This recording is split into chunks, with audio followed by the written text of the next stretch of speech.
yes. And they wonder why I'm going to start smoking again. Let's try this again. I don't think I know anyone in radio that would interfere with something that was on the air. Genius or not. Good grief.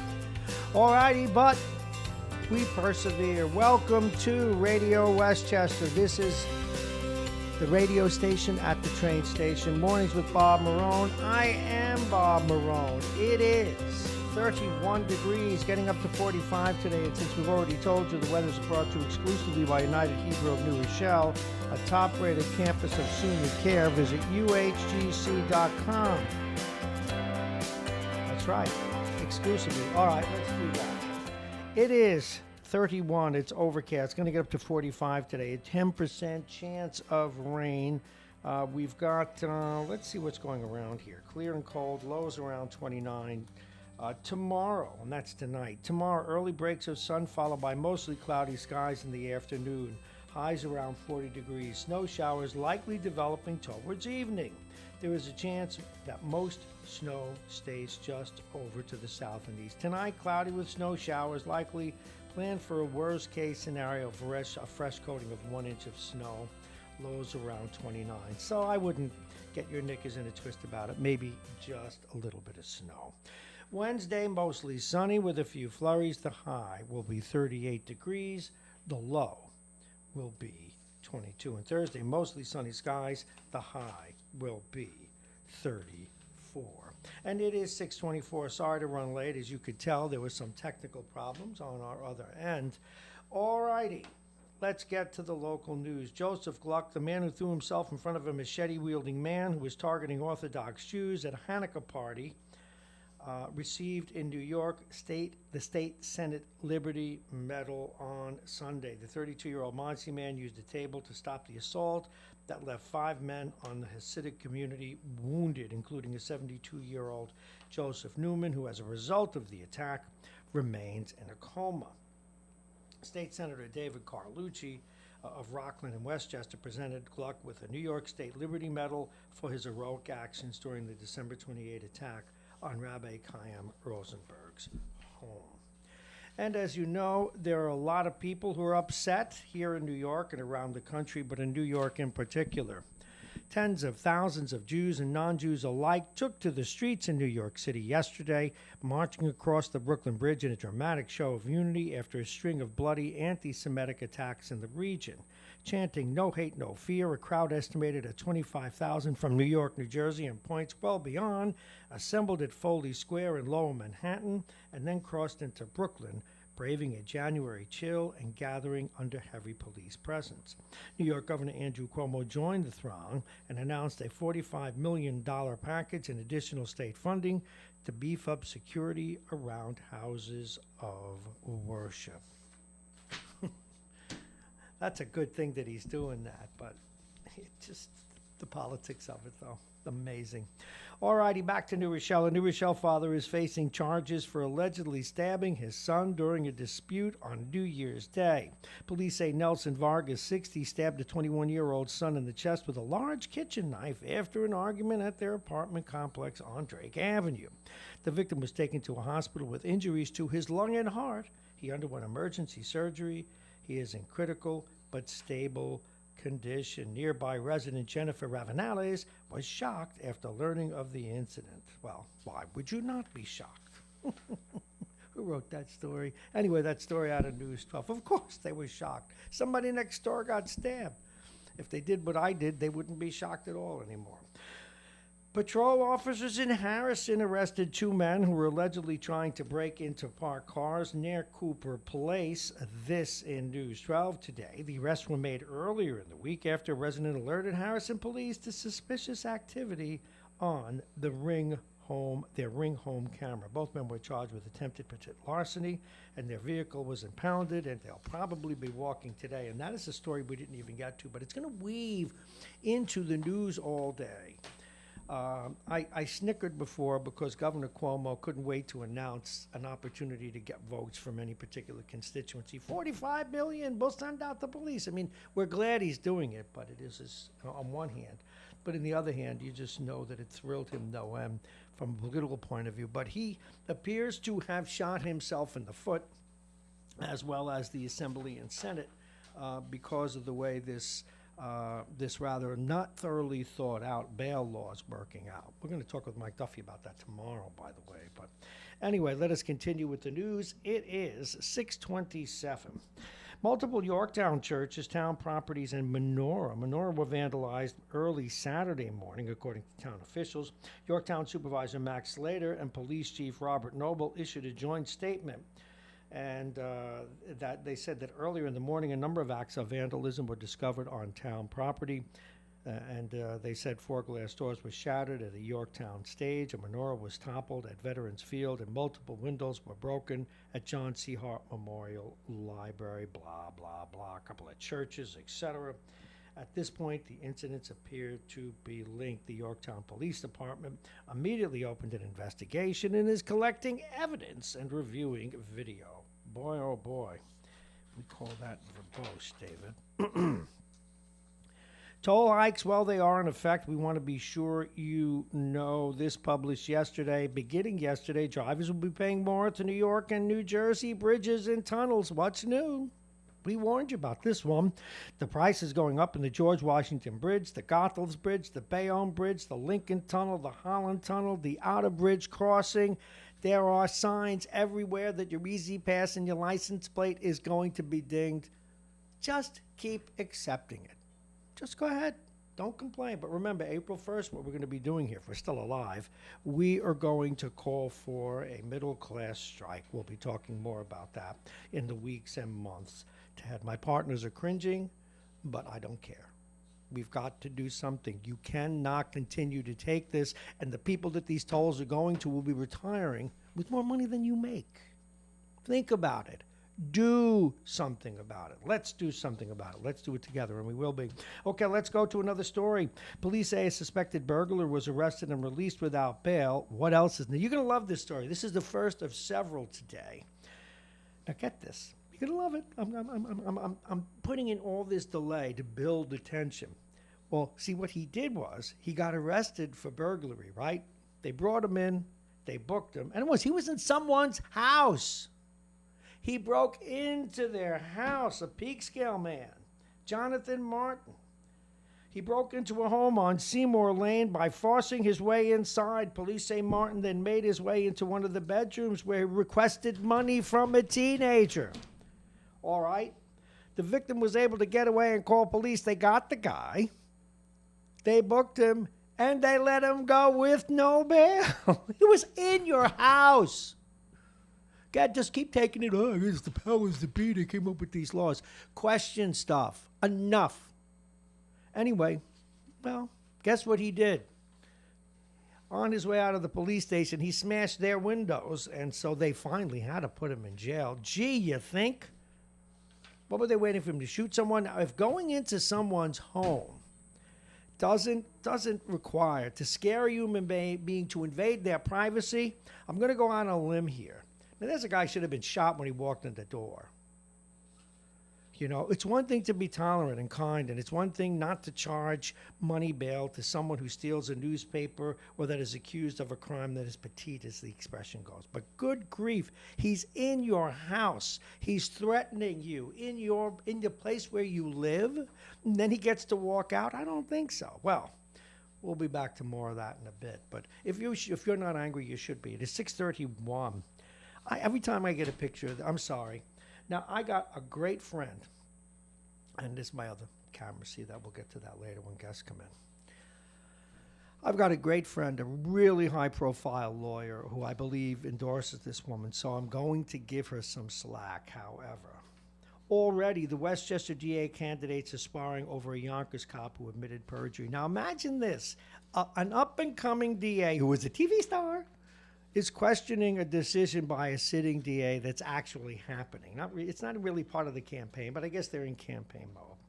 and that is MSNBC. That ought to tell you enough. Legal analyst Mimi Rico called out the Westchester County District Attorney over his reaction to a former Yonkers detective who pleaded guilty to perjury. Now, I don't know. Well, from what I heard, she's a very talented woman, but I'm going to be a little, not mean-spirited, but I'm going to do something that if the Scardino people are listening, just keep mentioning Janine Pirro's name. That's all I want you to do to keep the field level. You got another TV star that wants to be district attorney. What does she want to be? The next judge? Mimi? Judge Mimi sounds good, right? Make $1 million. Please, no more TV stars. You got one in the White House. You got Janine Pirro, who's an embarrassment to the profession, who let people go to jail who were innocent, who played politics more than she did her job. If they want TV careers, tell them to go and do TV. It's my take. And this wonderful man I know, maybe I'll be fair when I get him on the air, but that's how I feel right now. No more TV stars. Oh, she's got a great photo, too. Look at this. Look. Oh, man, right? Great. Put her on MSNBC or send her over to the Fox, where she'll be held accountable for her political views. An MSN person going to Fox. Now, that's what we should do. We should have some Fox people go to MSNBC and MSNBC people go to Fox, where they can get the daylights beaten out of them for saying bullshit. Not that she does. I don't know that she does. You know, she's not exactly a household name. My fear is that that's what she wants to be. And I'm sorry, dear friend, and he's a dear friend, and he's smarter than I am when it comes to who's good. He loves this woman for reasons I don't know. I guess she's really, really talented as a prosecutor and lawyer. I hope so, because right now she just looks like another opportunist who wants to be on TV. All righty, where am I? Okay, my clock, everything, the whole studio was redesigned, but we were here till midnight last night. Everything's in a different place. I hung up the phone in the wrong spot. I keep telling them, when you rearrange the studio to the degree that you have, there will be mistakes tomorrow. Things aren't where they used to be. This is a one-man show. All right, but they're geniuses. The place works wonderfully. All right. New York is set to preserve 4,000 acres of open space in the Hudson Valley that will expand 7 state parks and add new trails. Good. The governor plans to do this. Some news director sent somebody out on that story, and it made the news. Listen, I'll get to that. If we have time, if the world's not beginning to blow up, or we're not letting people run on the streets after they commit crimes, maybe I'll dedicate more time to that story. But it wasn't the headlines. Your parks are going to be a little nicer, okay? But we know that, actually. And locally, they did a great job here in New Rochelle. That's more important to you. So what do you care what they do in Bumfork, right? Ah, yes, as we move more towards more general stuff. An investigation is underway after a government website was hacked Saturday night involving a pro-Iran hostage. Just after the United States killed one of Iran's top military leaders, the Federal Depository Library Program site was vandalized.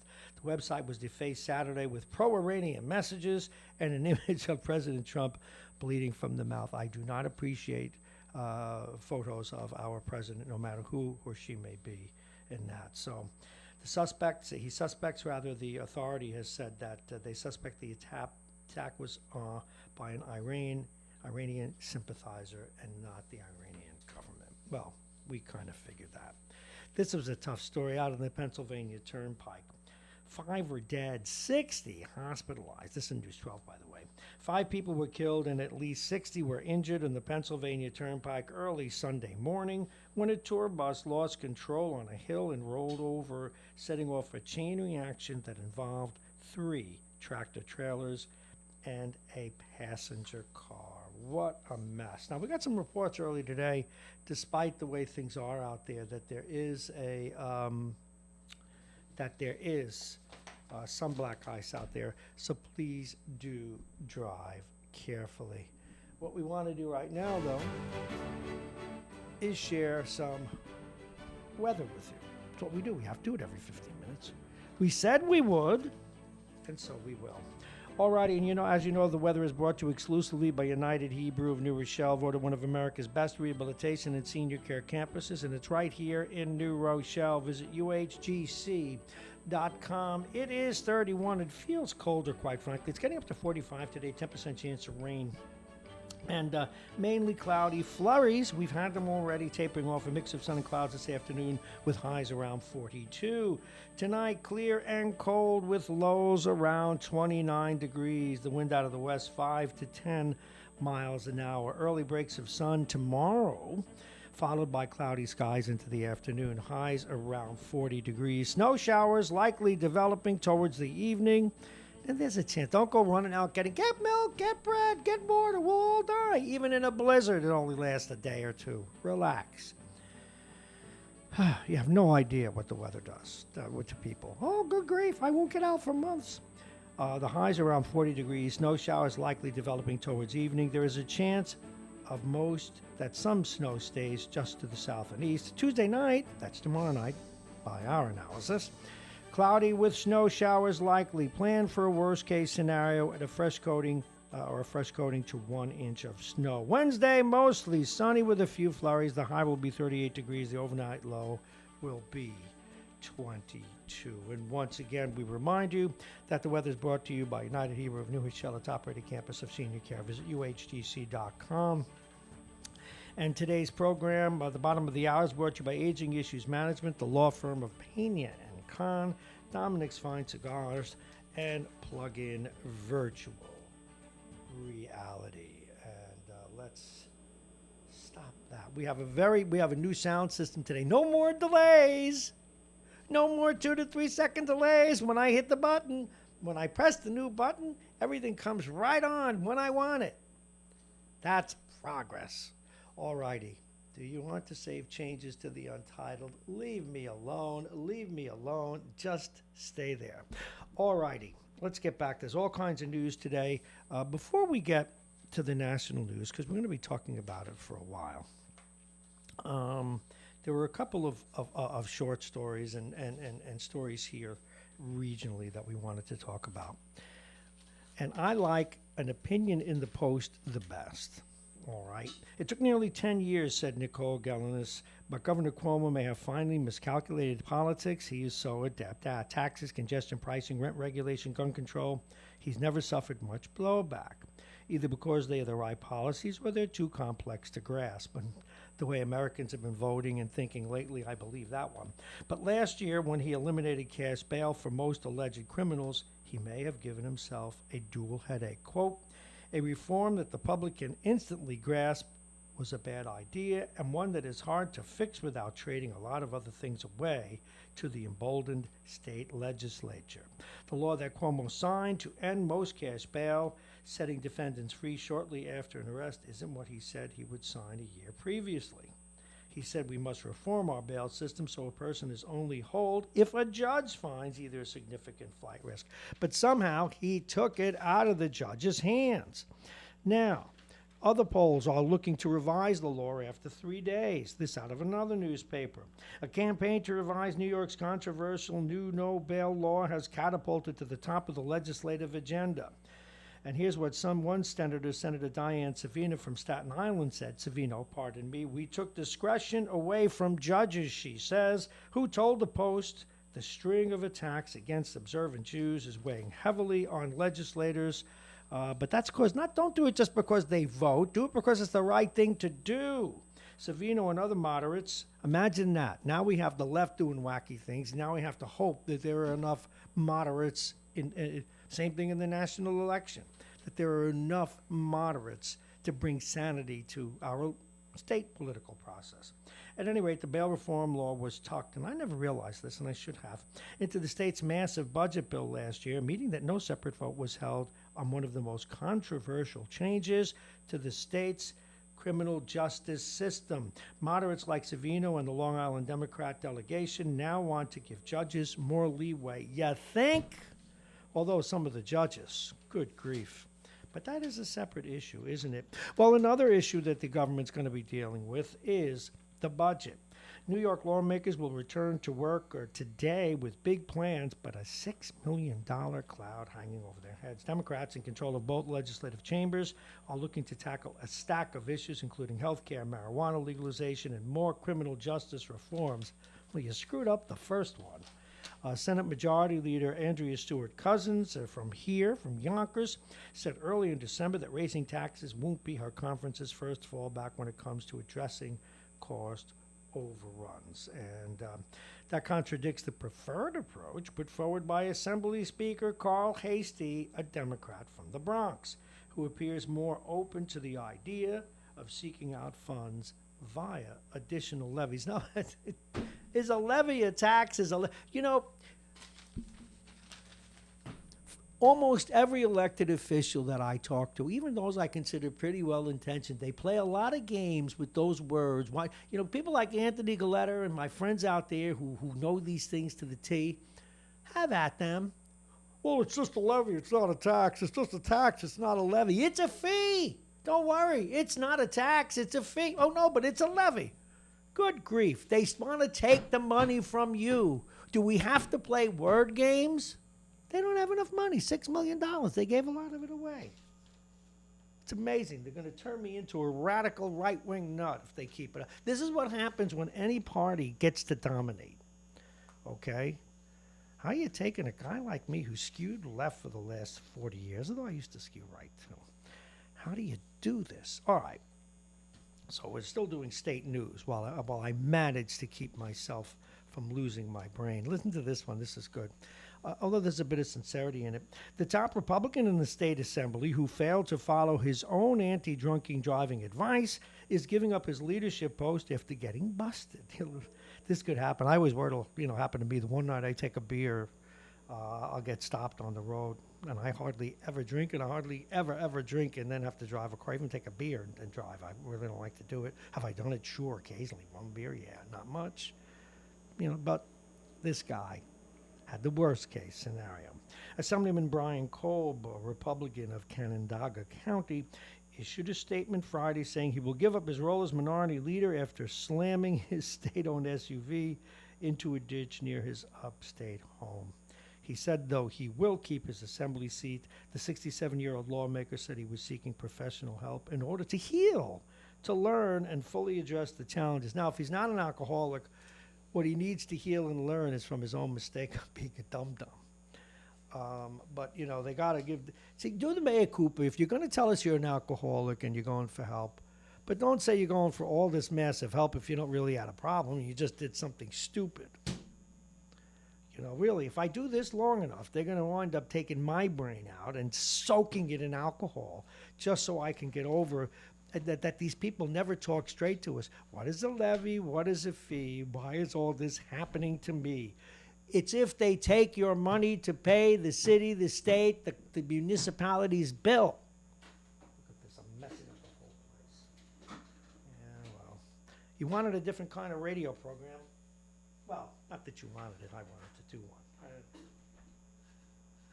A lot of makeshift stuff today. See, you like that that thing that you see there? We're going to turn it on later. That's because we are going to have our guests on camera when they come in. Although after my rants this morning, they may not want to. All right. We already have this here in Westchester as we pass through 645. And we have it here in Westchester because of, what is that theater? It'll come to me, the one, it's not the Apollo. Oh, anyway, let me get to the story. Would you like a pint with your pop can? So says the story in the Daily News. Well, Governor Cuomo, in his latest State of the State pitch, unveiled Friday, wants to allow the sale of wine, beer, and spirits in movie theaters across the state. And I don't see why not, so long as it's PG-13. Under the proposal, movie houses would be permitted to sell alcoholic beverages to adults attending movies rated PG or higher, and customers can then enjoy the drink at their seats. Past efforts to legalize liquor sales in theater have stalled. Now, a similarly spirited measure from the governor that would have allowed beer and wine sales was shot down in 2007. Now, remember, and I finally remember the name, it's the Alamo Theater in Yonkers. Great experience. You can go and you can get food. Now, the difference is they have a legal restaurant license. And so they've allowed the booze where there are restaurant licenses and you can be served at your table. Very good idea. Food's not exactly, I mean, let's just say they should give out Pepto-Bismol with it, or I guess I give a product a push, but it's decent enough, but you can also have a drink. You can go to plays in Manhattan and have a drink, but the rest of us who can't afford to go to a play, heaven forbid, you want a beer at the movie theater. And so long as you don't act like they do at sports, where like they know that 10% of the people there are drunk when they leave, but they don't care if they kill you, so long as they make their money. Why should not moviegoers have the same opportunity? Theater owners toasted the boozy move, saying it would be a boon for smaller operations and could boost craft brews and wines made in the Empire State. So we'll see if that actually becomes a law or not. It is 6:47, 30 degrees. Remember, it is Monday if you're just waking up. The first true real work day. Yes, with New Year's being on a Wednesday, people went to work Thursday, some went to work Friday, although judging here, there was hardly anybody walking by here at the station, at the train station. Pardon me.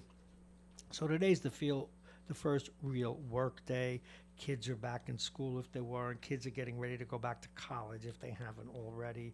People are rushing to work. They're in a bad mood because they haven't worked for 2 weeks. Be careful on the roadways. An upstate woman convicted of murder after suffering physical and emotional abuse at the hands of her husband had her 50-year prison sentence commuted by Governor Cuomo on Friday. Monica Skelkovics, along with her abusive husband, was found guilty in 1996 of a murder in Rochester. Anyway, she had such a traumatic time with this guy, and she was really under his spell, and she's really shown a lot of remorse, just a really abused and a paddled person. The governor did commute her sentence after 20 years. It is 6:48, and at 6:50 we're going to get into all this national stuff that we know you care about. And let's see, we did the bail reform. Oh, we're doing good. This whole thing with bail. Now, I'm going to go back to a story because it really sets the tone, and it's fun. And, I can't wait to talk to, and the guy's a conservative, so we're going to get a real honest take tomorrow when we talk to Mike Duffy. Of course, he likes the law, but he can't like how it's being applied, or he can't like all of it. I shouldn't speak for him. Now, this story, you just got to love it. Let me get it back out. It is 6:49. If you're just joining us, we've been complaining today about the way the new law is working out. That is a new bail law, intended not to hold people who commit very light crimes until they're until they're arraigned, etc., or at least convicted. At any rate, I'm going to do this story a second time because it is the classic for instance. When you're telling your kid a story at bedtime, like what? For instance, Mom? Well, here's your for instance of how the bail law isn't working out. This out of News 12, and we thank them for the story. Police say a suspected burglar who was arrested and released without bail barely made it out of the police station before committing another crime. They say Jonathan Martin, 27, of Peekskill, broke into a home on Seymour Lane by forcing his way inside. Police say Martin then made his way into one of the bedrooms where he requested money from a teenager. So let's see if we get this right. Now, the victim was able to get away and call police. He was arrested, the gentleman. He broke into your home. Now, if you had a gun, boom, we wouldn't have any of this problem. And I'm not a gun guy. I believe we need to corral guns. But if you had one legally and you put a bullet between his eyes, good for you. Someone breaks into your home, it should absolutely be at their mortal, and I chose that word carefully, their mortal peril. Okay? But still, all right, they did the right thing, or some would say. They called the police. They didn't smack him in the head with a baseball bat, which is what they should have done if they had one or had the nerve to. That would be hard to do. So they book him, whatever the hell they do, and it's okay, you can go. It's a guy broke into your house. Imagine you're out there in the courtroom, you see him walking right back out. He may be back, who do you know? Anyway, fortunately, this guy was so dumb that he broke the window at the police station. And they said, gee, maybe we better hold this guy. We're going to keep this story in our archives. We're not even keeping it here at the broadcast spot. We're putting it right back at the offices. It's just there. See, it's right back here. We're not letting that go until we talk to Mike Duffy tomorrow. This is ridiculous. We've got to give judges some discretion. All right, break into someone's home. You ain't walking. Now, I realize you may be innocent. Get a good lawyer. Pay the bail at least. But don't worry. They were going to give this guy maybe Met tickets, a cell phone to make sure he came back to court. No, it's not work. It's not going to work. So, you know, no wonder people used to call people like me a bleeding heart liberal. All righty, we have to take another short break, and then when we come back, we'll talk about... Oh, no, I have one more fun story. Before we get to sports, you can search the planet for a bigger Eli Manning fan than I am, and you won't find it. Until yesterday. I'm still an Eli fan, but I constantly have to remind myself about greed, about how people reaching into our pockets, and that whole dynamic never ends, even when it's Eli Manning. Here's the story out of the Post yesterday and out of the media column. Like Derek Jeter, Eli Manning must be starving to death. On January 14th, his Steiner and Fanatics collectibles business partners with Hold an Evening with Eli Manning. That's the name of it. An Evening with Eli Manning at a Manhattan hotel. Don't worry, you can go if you have $1,250 for 2 tickets and dinner. His wealthiest fans can pose with him for pictures, while Manning can wish them a sincere, straight-from-the-wallet farewell. Manning, over 14 NFL seasons, made a reported $253 million, the most in NFL history, plus many millions more in endorsements and autographed items. Real little legend. Now, I've interviewed the man twice in person. He's as nice as they say. Decent dude. But the buck, the almighty buck. Now, does he have every right to make the money? Yes. Am I a capital? Yes. Would I have done it? Probably.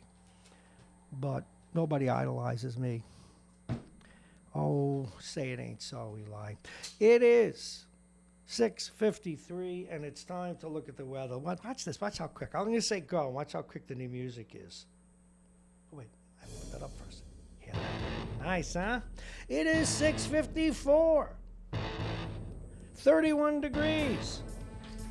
It's going to get up to 45 today. Now, remember, you're listening to Mornings with Bob Marrone. I am Bob Marrone. This is Radio Westchester, the train station of the train station. And as you can see, we're a lot more frank and a lot more open in how we do what we do, and indeed with what we do, than your average bear of a radio station or timid radio station. And they have to be, maybe, who knows, I don't know. Everybody does things differently, but I'm here because we're doing it the way we think we ought to do stuff. All right, it's 31, getting up to 45 today. Mainly cloudy with flurries tapering off, a mix of sun and clouds this afternoon with highs around 42. Tonight, clear and cold with lows around 29 degrees. The wind out of the west, 5 to 10 miles an hour. Tomorrow, there's a little snow in the forecast. Please don't go running out. Get bread. Get sleeping bags. We're going in the basement. Armageddon's coming. A couple of flurries, folks. Early breaks of sun tomorrow, followed by mostly cloudy skies into the afternoon. Highs around 40 degrees. Snow showers very likely, but just snow showers developing towards evening. There is a chance that most snow stays just to the south and east. Tomorrow night, cloudy with, again, more snow showers, but snow showers. But plan for the worst. Now, the worst doesn't mean run out and get 80 loaves of bread, 6 quarts of milk, a cow in the garage. Please stop. Even if you had a 2-foot snowstorm, stop, relax. Don't let the people who do what we do send you running around crazy because it makes you read their commercials and listen to their commercials, okay? Even in the worst snowstorms, you're not going to be locked in unless there's a huge blizzard, and then you can call me up and say, you were wrong, Bob. All right, plan for a worst-case scenario of a fresh coating to 1 inch. It's about this much of snow. Lows around 29. Wednesday, mostly sunny with a few flurries, but it will be cold. The high will be 38. The overnight low will be 22. And Thursday, mostly sunny skies. The high will be 34. The overnight low will be 28. And as you know, but we're going to keep reminding you because it's what we do, The weather's brought to you exclusively by United Hebrew of New Rochelle, voted one of America's best rehabilitation and senior care campuses, and it's right here in New Rochelle. Visit uhgc.com. Now, today's show, we're going to cover some of the national issues now, talk with you a little bit. Vince Russo's in at 7:20. George Latimer at 7:35. Jake's Picks, we'll see how we did. He did, but at least he's the new studio and the new cameras, some of which are not yet working. Wait till he sees how all this went down on what is called Wild Card Weekend. Of course, many people are just happy over what happened Saturday night. Yeah. New England's not in the finals, not in the quarterfinals. They lost. There's always good news around the corner. And Noam Bramson joins us at 8:20. Now, we're desperately trying to reach out to Harlan Ullman to get his perspective on what the assassination of that general means. And it was an assassination. Many people feel that it was the right thing to do. It probably was a good thing to do. Whether it was the right one strategically will be debated probably for 50 years. But nonetheless, the guy, as they like to say, like where I grew up, he deserved to go. You know, we did all we could, for those of you who watched the Irishman. And then Bob Cox at 9 o'clock. And Bob Cox, it's not so much a breaking story, but one of the things that Bob does that I kind of like, and one of the things that actually brought me to do the news, is not letting an old story die.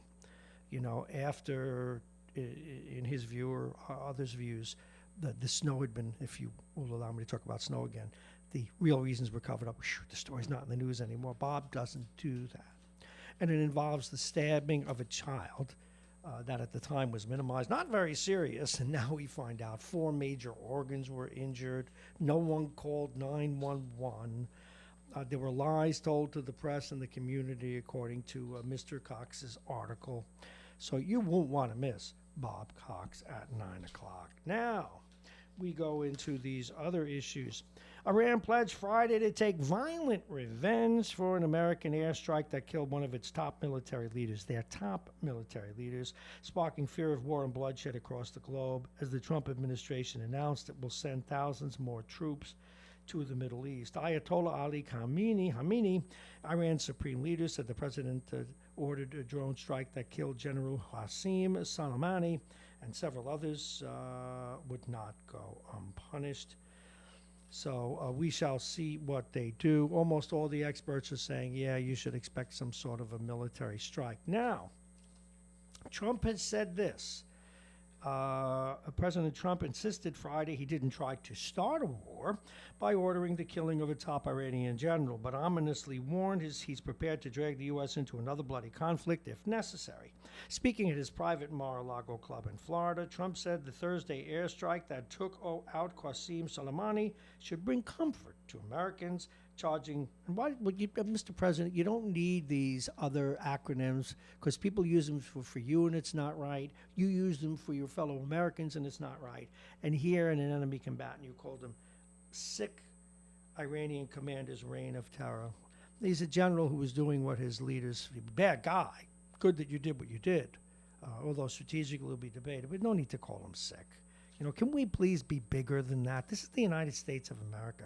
Can we have a touch of class? It's not a football game. You're not in the White House all tattooed up with fake testicles on your pickup truck and I'll shoot you down, goober stuff. You're the president of the United States. Act it once in a while, would you? Even when you do a good thing, you got to sully it. Although strategically we don't, you got to sully him. He's a sick person. This isn't a football game. This is life. This is life and death. You're protecting Americans when you do these things. Thank you, Mr. President. But act the part once in a while. Now, what the United States did yesterday should have been done a long time ago, he says. A lot of lives would have been saved. Now, good for the president. More or less. A little bit less, but mostly good.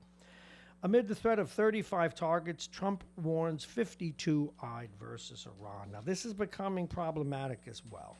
And try to remember you're not a football fan.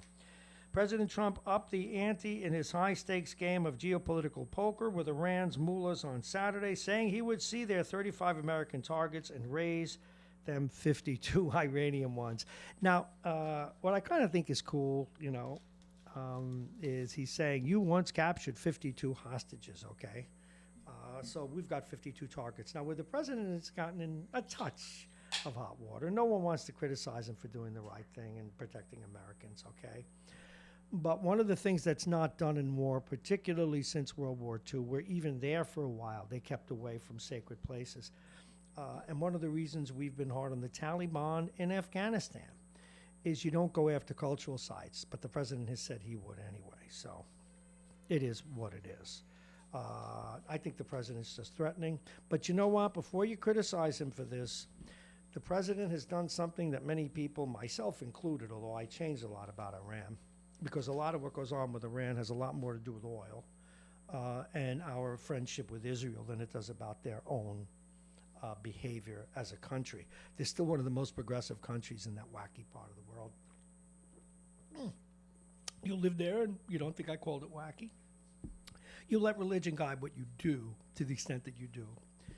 In my interpretation, you're wacky, so get over it, please. Now, how do we plant the seeds of war with Iran? Well, for almost 40 years, and I was so anti-Iranian, I once said to the great K.T. McFarland, former Deputy Secretary of State, former Deputy Defense Department official, et cetera, that I could see me running through the streets of Iran with an M16 shooting people that say death to America. But a lot more education later, there is a country that there ought to be after 50 years of hating each other, and rightly so. I mean, I despise them. But the more I look at it, women are in their parliament, women can vote, women can drive, there are businesses, they have a great army and a great culture. If we go to full-fledged war with them, I'm telling you, 50,000 Americans are going to die. Think Vietnam on steroids. This is not your mother or your father's Oldsmobile. This is not Iraq. This is not Syria. This is not Qatar. This isn't Saudi Arabia, who, if a real army really ever attacked them, they would run and start kissing shoes. And one of the more wimpy countries on the planet that just buys their way out of stuff. And that is the Saudis and the Wahhabism. Now, just so you know, the Sunni form of Islam has caused much more harm to Americans than the Shia form. Think ISIS. Think Al-Qaeda. Think the chopping up of this man, this journalist. Think of the fact that you have more freedom in American prisons than you do as a woman living in Saudi Arabia, okay? So I don't want to be ever forced to take sides with this, but if you forced my hand, I would pick the Iranians over the Saudis every time, except we like their oil, so, you know. But that said, you keep doing stuff, and you're an Iranian government, and that's why it's state-sanctioned. That's why this guy was fair game. If it wasn't state-sanctioned, it would have been wrong to take this guy out to assassinate someone, a sovereign, high-level person. But this guy is planning attacks against our allies. He's planning attacks to people who fight proxy for us. He's planning attacks in which our soldiers are there. He had to go, just like Yamamoto went. And we haven't done anything like it since Yamamoto. And for those of you, I know millennials don't like history, but for those of you who are millennial and you're under 10 or 20, Yamamoto was the general that planned. He was a great general. He was educated here at Harvard in the United States. He planned the attack on Pearl Harbor that was so successful. But he is also the man that said, "I fear that I've awakened a sleeping giant and filled him with terrible resolve." So, net, the president had every right to do what he did. Now, he was given a range of options, and this was considered the draconian one. The people in the military that gave it to him said, "Well, it's the worst case. Do this, Mr. President." So I like that. But you know what? Every once in a while, you got to take the guy that took the bold move, and the president just did, and say, well, where do we go from here? Because since 1979, many people, myself included, just to get back to a level playing field here, would have wanted to see Carter do it, would have wanted to see a lot of other people do something much tougher on Iran. But the world has changed in 40 years. And as Trump has said himself, the Iranian people, although now he's united them, the Iranian people are generally speaking a kind of gentler group of folks there in the Middle East. But they have a theocracy, and it is what it is. Anyway, but this goes all the way back. For those of you who lived through, now I got this article, and we'll get to it later, from Richard Clark. He was one of the major defense people in both the Well, he wouldn't stay in the Obama administration long. He was more defined by the Bush administration. But as he says at the end of a really good piece, and we'll get to it a little later in the program perhaps, however, this time it might also result in Russia or China increasing their role in the region. Certainly will cause Iran, when the smoke clears, to build nuclear weapons, and that's the bad part. But he does say, though, that this guy is a bad guy, and that it is fair game that he had to go. So we shall see where all that goes. Now, let's talk a little bit about impeachment. We know Vince will be calling in a few minutes as we start our row of guests. It is 7:06.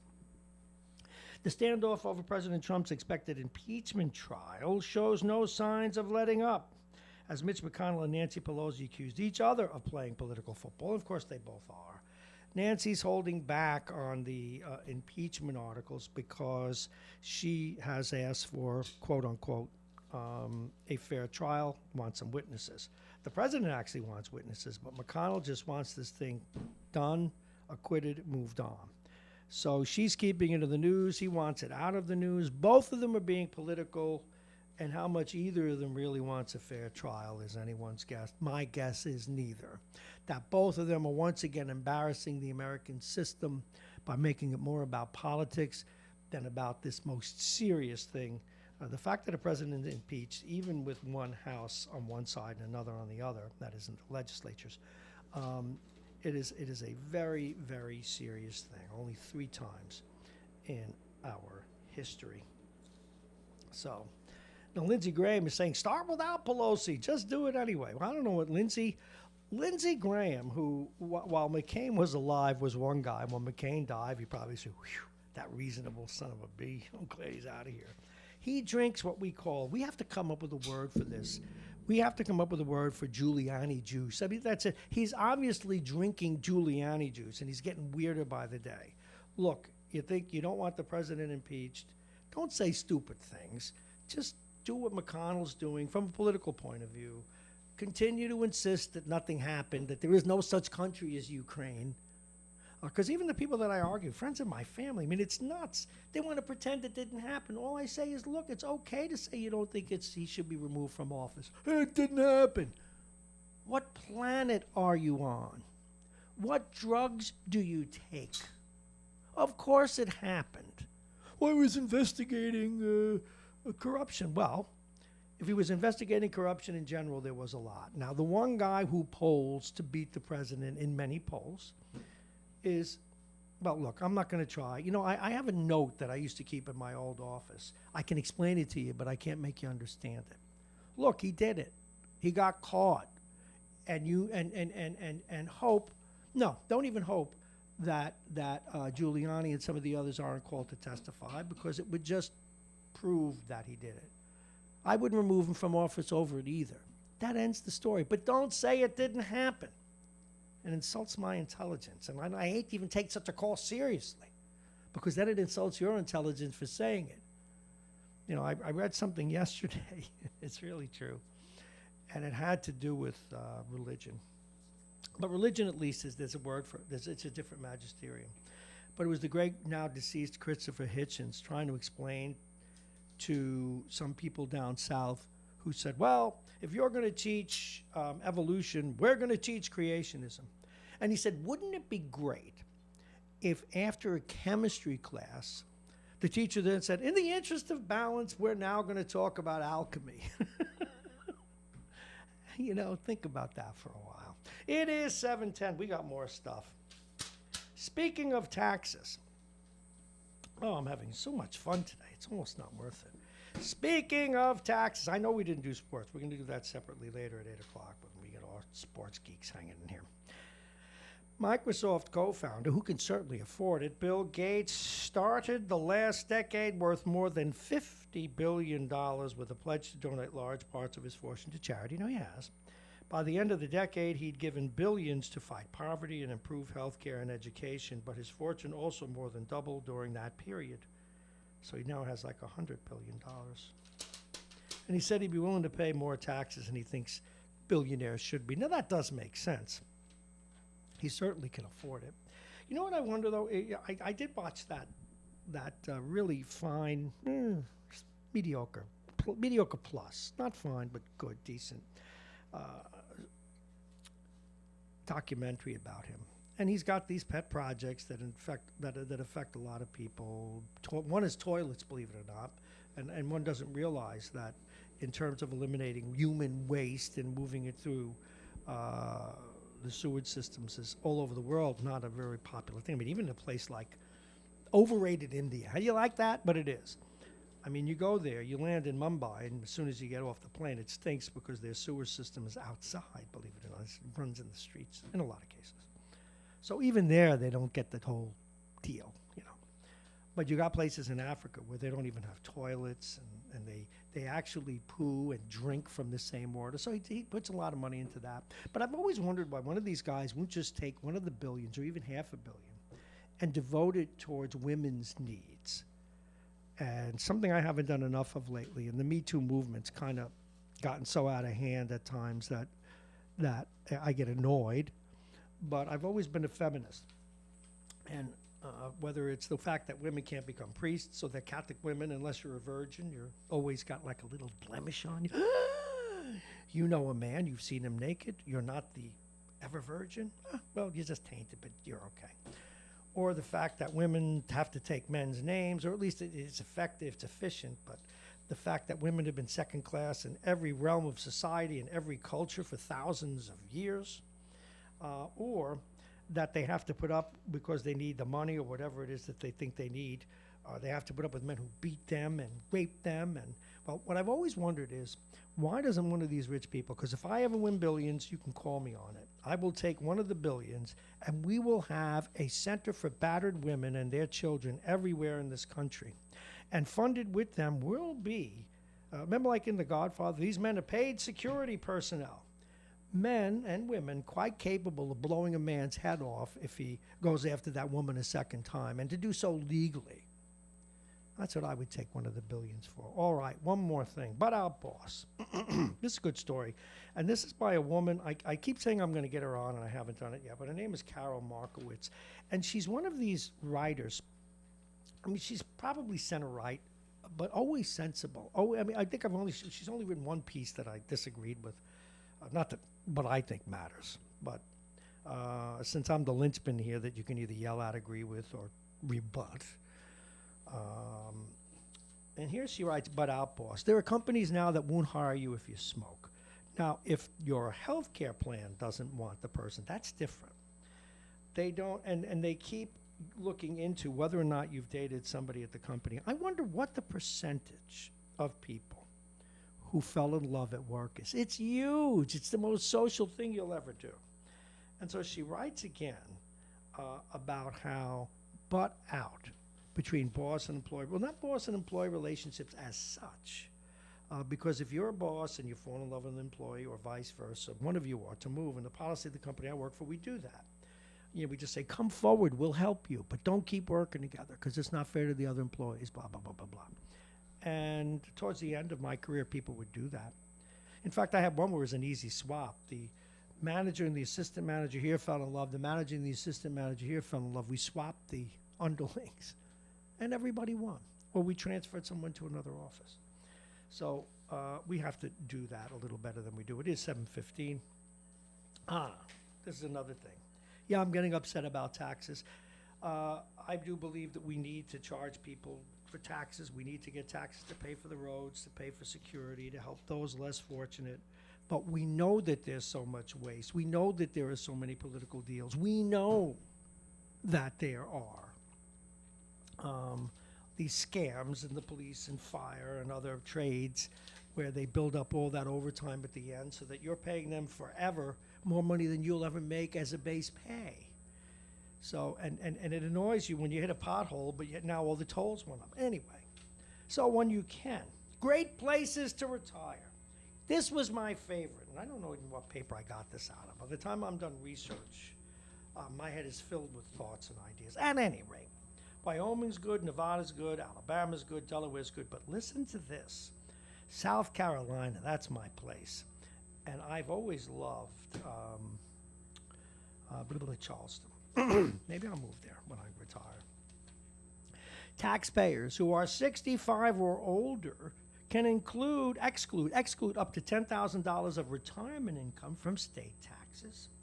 Seniors can also deduct $15,000 of other taxable income, 30 for joint filers, plus in 2020, veterans who are age 65 or older can exclude up to $300,000. Calls are coming in. We will take that call. Just stay right there. Don't go anywhere, caller. 30,000 plus in 2020, veterans who are age 65 or older can exclude up to $30,000 of income from a military retirement. The statewide average property tax on a $400,000 home is only $2,400. My goodness. All righty, let's see who's on the phone. Perfect timing and there are a lot of people here in New York that think they see Martians. Let's get to the caller. Good morning. You're on Radio Westchester. Hey, good morning. How are you? Anthony, how are you, sir? Yeah, I wanted to call up to comment on some of your comments. Well, please do. You talk about your family who believe that nothing ever happened. I told you from day one it happened. And if anybody, including you, thinks that hasn't happened before with other presidents and other leaders around the world, I do. You all need to go have a stiff drink and then go to the middle of the GW Bridge, because that's the highest one I can think of. Anthony, and I do. Practice your 10-point swan dive. Anthony, I do agree. That's why I don't think he should be removed from office. I just don't like when people say it didn't happen. So you and I don't agree. My point is this, Bob.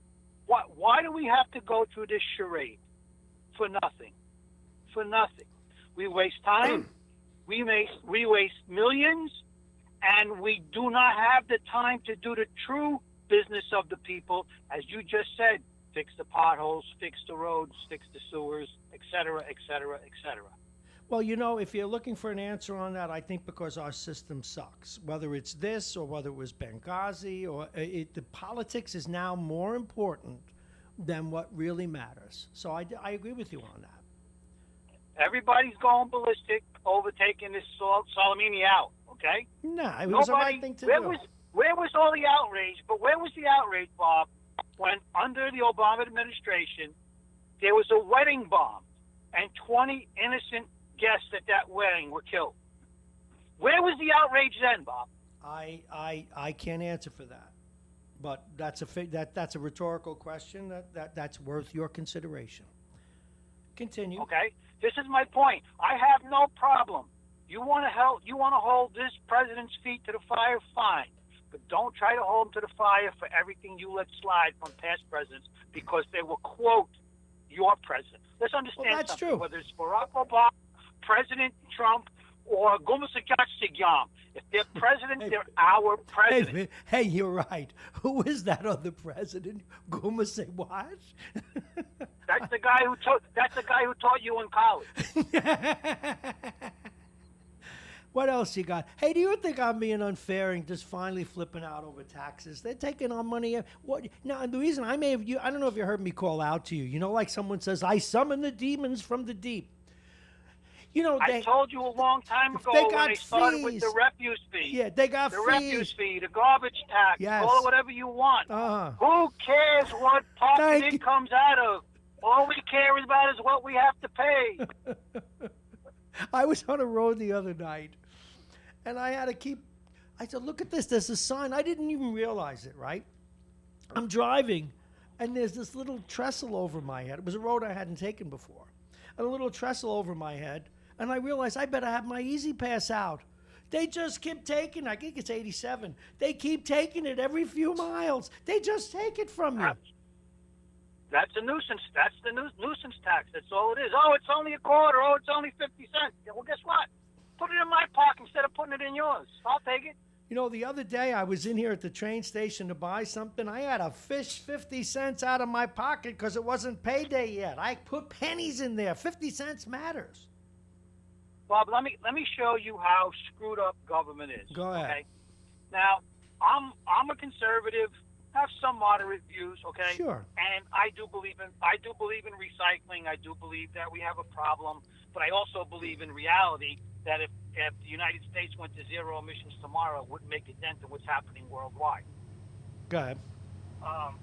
But think about this: we get charged a nickel for every container. every recyclable container. Mm-hmm. What if we don't bring that container back to the same place we bought it, or the place that we bring it to doesn't sell the product that we bought it someplace else? We can't redeem our nickel. See, no, I didn't even know that. Remember they used to have those machines? I know Russo's calling. Just keep cool your jets, Russo. But you're telling me that I can't bring it to any other store? See, you've never asked me. It's never come up. I'm not a big recycled person. Water is universal. You can put that in any machine; it'll take it, no matter where you bought it from. But if you go in and you buy a product, let's say a 16-ounce Coke, yes, and the place that you're trying to recycle doesn't sell 16-ounce Cokes, they only sell 20-ounce Cokes, that machine will spit it back out at you, and there will be a message that says not sold at this location. Yeah, not redeemable at this location. Yeah, I'm the wrong guy to get started on recycling, because for a guy who skews left on some issues, I find it to be one of the biggest nuisances of the world. You can't figure out a way to separate the paper from the bottles, and really, come on. And I got more garbage cans in my house.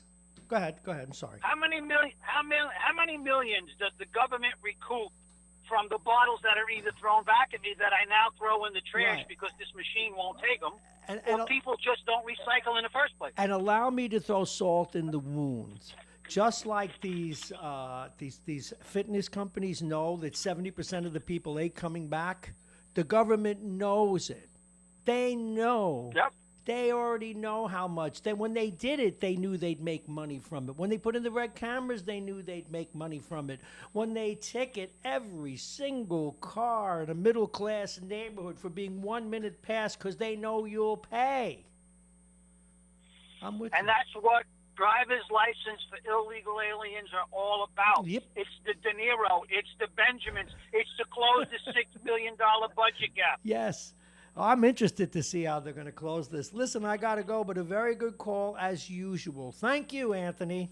We may be summoning you again. Did you hear my summoning earlier, though, when I said that? I summon the demons from hell. He's not the demon from hell, but... All right, let's get this other crazy one on the phone. It is 723. Where is he? Come on. Do you pick up? Call me. He's going to... Beep, boo. He's picked up at last. I know we ran a little late because I am amped today. Good morning, Vince. Good morning, Bob. I'm in some mood today. You'll notice we have a split screen, but the other one's not on yet. It's for guests. I saw that. We did one of our midnight runs. We were here for most week. We have a whole new studio now, and I just smashed into the camera. Okay. I'm getting used to everything, but what people don't understand. Can I share this with you? I guess you have no choice, but when you change things for a one-man band. Now imagine if I were a musician, instead of having the drum on the left, the drum's on the right. Or you put the clip on the horn in the front instead of the back. Or you rearrange the buttons on the horn. When I'm actually playing my music, which in this case is, riffing, I may hit the wrong freaking button. It is a statistical certainty. It looks like that camera is positioned in a very awkward area. Yeah, if you want to go public with what happened Friday, I'll let you do it. I thought we were out, folks, and I had to. No, we'll talk about it another day. But suffice it to say that I had to relieve myself, but professionally. It was done in a way where no harm was done, in a proper receptacle. Right, and it was the classic hot mic situation, except it was a camera. It was a hot camera. Yeah, this is a new camera blocking angle. But this is so you can see the other person. Like later, like Jake is here with his losing football weekend. He just came in, and when Jake sits down in the seat of seats, he will be on camera today. So you have the ability to switch cameras? No, it's called a split screen. You did hear of this. You were in the electronics business for 15 years. I understand split screen, but I'm saying, how do you control it? How do you turn on the other side? It's not on now. No, it's a little button here. I press a little button. That's what I'm saying. Yeah, did you hear? See my new music system. Hey, listen. The new music system. Listen how cool it is. Tell me hit it. Go ahead. Give me a cue. Tell me to hit it. Hit it. Okay, tell me to fade it. Fade it.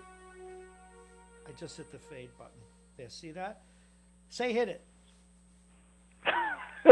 What is this? No, Hit it.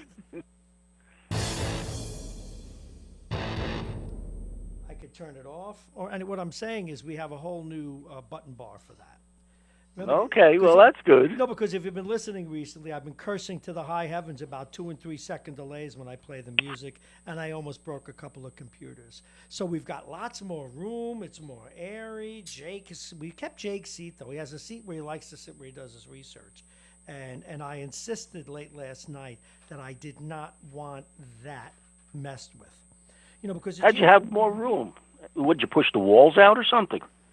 It's like the room in your big mouth. No, we rearranged the main table. We actually can have 3 guests.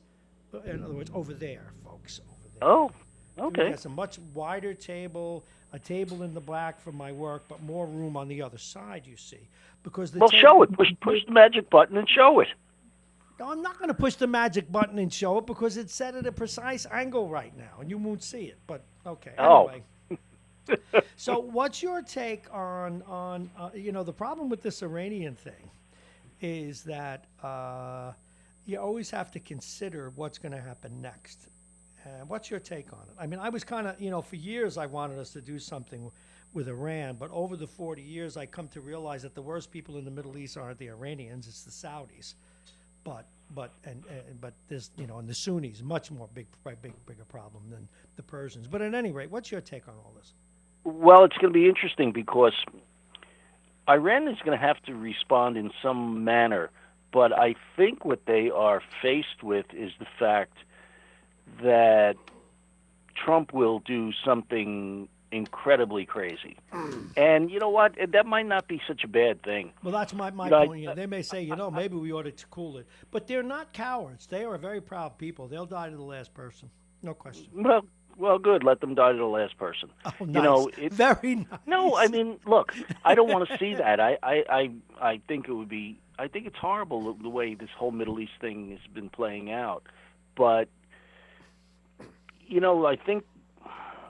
I think we never should have pulled out of the nuclear agreement. I think it was working. Yeah. I think that they were coming around in a fashion, and I think what was happening was it wasn't the leadership that was coming around; it was the general population that was coming around. Yes. And I think by pulling out of that deal, I thought it was a huge mistake. But this guy, was instrumental in killing a lot of Americans, and we had the opportunity to take him out, and we did. Absolutely. If you haven't seen The Irishman yet, we had to go. It is what it is. We couldn't help the man. He had to go. Hey, I don't know. It's going to be very interesting because it's going to play out in various ways. I think the Iranians are in a tough spot now because they have to respond because they have to save face or something like that. But no small thing. if they do something significant, the response is going to be overwhelming. And there was a good line in the movie The American President where Michael Douglas as the president has to order an attack on Iran, actually, in that movie. And his chief of staff says to him, well, the response is proportionate. And he says, well, he goes, at some point in the future, someone's going to have to explain to me what a proportional response is. Well, actually, there is policy that where they show what that is when they give the president a list of alternatives. So, but I always wondered, why does it have to be proportional? I mean, why shouldn't the response be so overwhelming that the other guy goes, holy crap, these people are crazy? That's true, but you know why? Because the number one reason one intentional war start is miscalculation. Or interpreting something like the Gulf of Tonkin that is worse than it is as a pretext for war. That's why. Well, that was made up. I mean, but it was totally but it started with a rumor, and he simply used the rumor. See, here's the concern that I have, and it's going to piss off some listeners, but so be it. because of the nature of our politics, the same way now the left, if someone of color gets arrested, it's racist. Well, now on the right side, we got so many yahoos who think that life is a football game, and the president will want their votes. Yeah, cower them. That's it. The president should be wearing tattoos and drinking beer when he makes these announcements.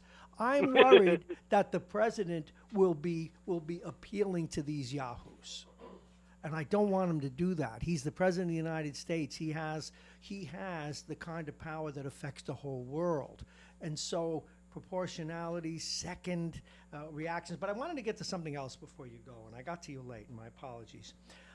Did you hear either my riff or the story about this new policy with bail in New York City?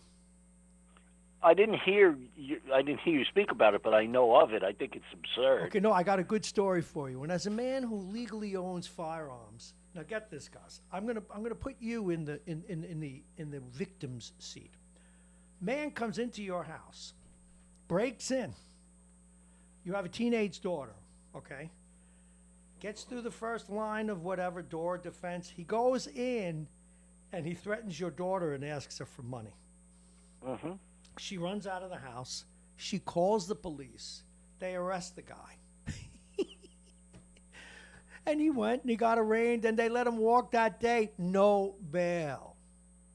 But fortunately, of course, on his let me finish. On his way out of the police station, he smashes the police windows, and so finally, someone thinks enough to arrest him.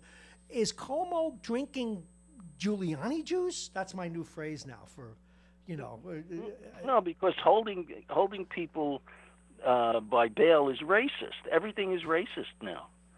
So it's this bizarre world where, oh yeah, they think that these people are going to come back for a bail hearing, or not bail hearing, Well, there is the other side. We got Mike Duffy comes on, who is a conservative pro-Trump guy, who is also a defense attorney. He says, yeah, but somebody has a couple of reefers on them, or whatever they call them now, blunts, and you keep that's absurd. Because they can't afford $5,000 bail, and they're in jail for a year because the system stinks. You can't have that either. The point being that people need to use discretion. Judges need to use discretion. No, am I crazy? Well, don't answer that.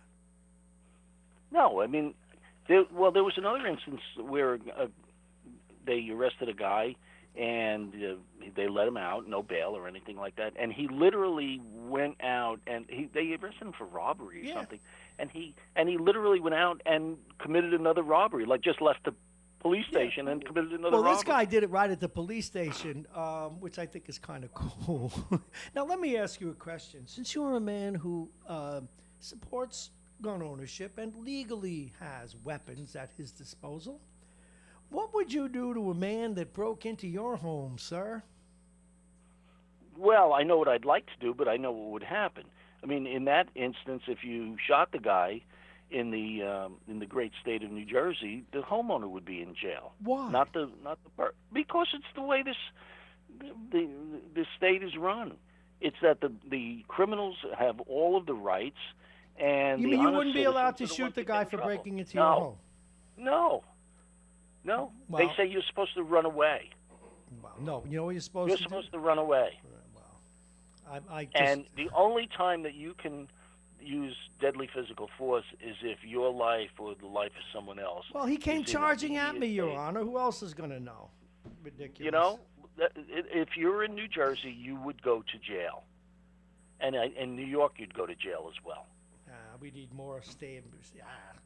Oh, well, I got to go. And as usual, it is a pleasure to have you. I may call on your good offices if you're on a little later after we talk with Harlan Ullman. Thank you very much. Hey, I got a good line for you, Christopher Hitchens' line. You want to hear it? Did you hear the one I used already? Okay. He was arguing down south. Remember when I had him on for an hour.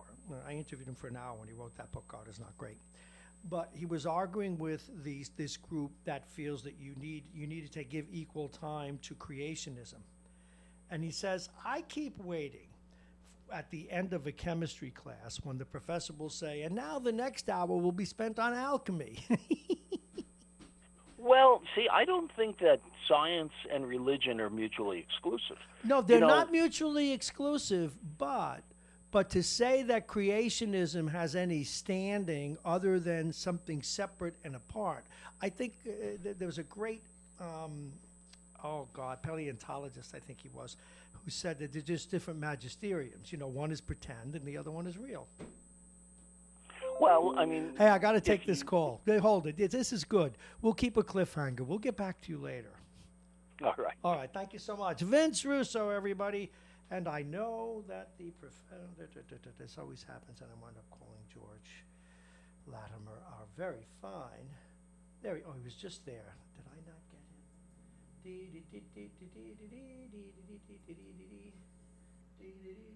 Right on time. Your call has been. Nope, you gotta love it. He always calls right on time, and if I go a minute over, I mess up. We are in a moment about to talk to the county executive, George Latimer, as soon as I get my phone system straightened out. There we go. All right, he shall pick up. He may not there he is. All righty, he's your county executive. Just completed 2 years in the job. And in effect, of course, he was probably at work Thursday and Friday because that's how he rolls. But today, the first full, probably has a giant schedule of work to do. Please welcome, without further ado, the county executive here in Westchester, George Latimer. Happy New Year, county executive. Good morning, Bob, and a happy New Year to you and yours. Thank you very much. We start off the year. We know we have a lot on your plate, and we've seen stuff about all the things you have to address, from the airport to the lawsuit involving Playland and so forth. But also, one of the concerns that we have here, a lot of stories today about the state government coming back to work and having to deal with a $6 billion shortfall. How might that affect us? Well, we're not going to know the specifics until we see the governor. This Wednesday will be in Albany for the State of the State message, and I guess the governor will lay out thematically what his plans are for the year, and then we'll see what that means when we see hard and fast situations. It depends on whether or not the state in the aggregate is going to require county governments to pay more mandated money. And if they do, that's going to destabilize the budget that we just put together. It's going to destabilize my plans to freeze taxes next year following a tax cut this year. And, it could happen in any number of different ways. The state is the superior government to the county, the city, the town, the village. The state sets the rules. So if the determination is that to close the gap at the state level, it has to require the county, the city, all the localities to pay more for this and to pay more for that. They have the power to do it. Obviously, our local legislators, Andre Stewart-Cousins leads the Senate. We have a very fine group of assembly members and senators. I served alongside of them. They're going to lobby very hard to, not stick it to the locals. Because let's face it, the tax that most people are most concerned about, who own property, is property taxes. Don't have people every other day complaining about any of the variety of other levies. I mean, you have ideological people who just, they want to see government stop functioning and no taxes at all and all that. But in terms of a practical assessment of what it takes to provide services in the society, it's the property tax that hits you like a lump sum. You can't negotiate it, and it doesn't matter whether you have the ability to pay for it or not. You don't have any choice in the matter. So with that thought in mind, trying to keep these charges away from local governments is not just, make us look good. It's don't force us to tax most objectionable tax. Plus, you have a tax cap on us to begin with. So, what I'm hoping is that the state's strategy, there'll be some pain, but to make it a manageable amount of pain, as opposed to something that really destabilizes all of us. And we'll see what happens. I don't want to get ahead of myself here, but there is a concern, and we're going to monitor it too. And then we'll certainly be talking on this forum and others in the weeks to come about how we feel the state's formula looks like. County Executive, we read some of your comments in the news, of course. How concerned are you about, now, of course, it's over in Rockland, but we had some issues, I know, in Yorktown, but that seemed to be multi-religious in their effect, Presbyterian churches, menorah. What is your concern about violence against religious institutions, and particularly the anti-Semitism that we've seen? Well, I'm very concerned about it, and I don't think it's a joke. I don't think it's pranks. Mm-hmm. I think that we have, in the last number of years, for whatever reason, we have made it less objectionable for people to express their hatred toward any group of people. And here's what it comes down to at the end of the day: America is founded on the principle that each person has the opportunity to succeed for themselves, and they're not categorized in a group. Mm-hmm. Bob, you and I have Italian American descent. Yes. When the Italian immigrants came here, they were treated terribly by those who were already here. Terribly. They were called mafia and a host of terrible things, and they were treated not as individuals, but as part of a group of people.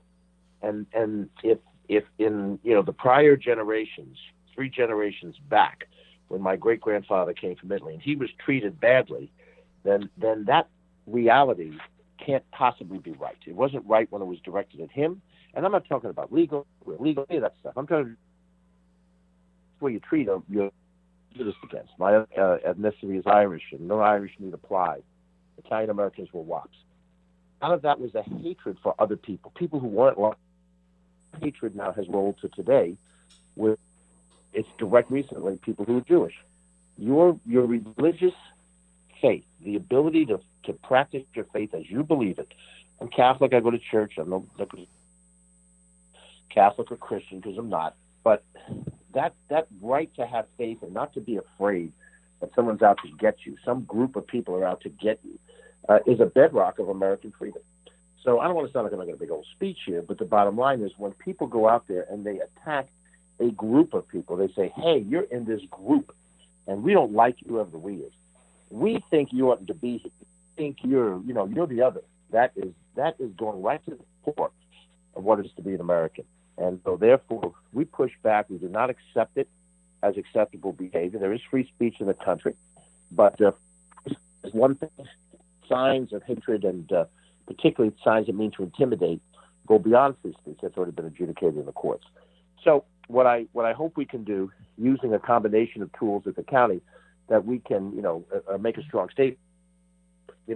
Just like in anything, you're trying to anticipate an action before it happens, which is very difficult to do. What is the next site of some action? It could be a terrorist action. It could be a sign of hate. It's almost impossible to divine what that is. The police services have a certain amount of ability through connections and relationships to have some idea in advance, but it's very limited. And somebody who decides to get a spray painter and with a couple of his cronies in the middle of the night to face something can happen without easy detection. But I think we ought to look for these people because they've created a criminal act. We ought to find them. We ought to prosecute them to let people know that we don't accept this stuff. And we have our seminars to try to get people to come together. And in New Rochelle, where you're based out of, you have both an interreligious council and a coalition for mutual respect. And it brings together people of different faiths. There's going to be a dinner a week from Friday night that's going to represent that coalition coming together.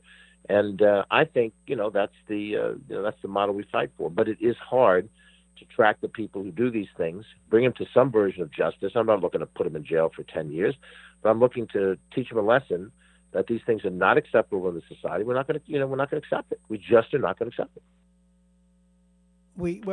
Clearly, and we saw a statement that you issued over the weekend about this, particularly, as you said, the Yorktown issue. It's very hard to get one's arms around what those people were trying to do. And as was also noted in your press release, they appeared to be coordinated. This seems to be the act of one group in that particular situation, yes? Yeah.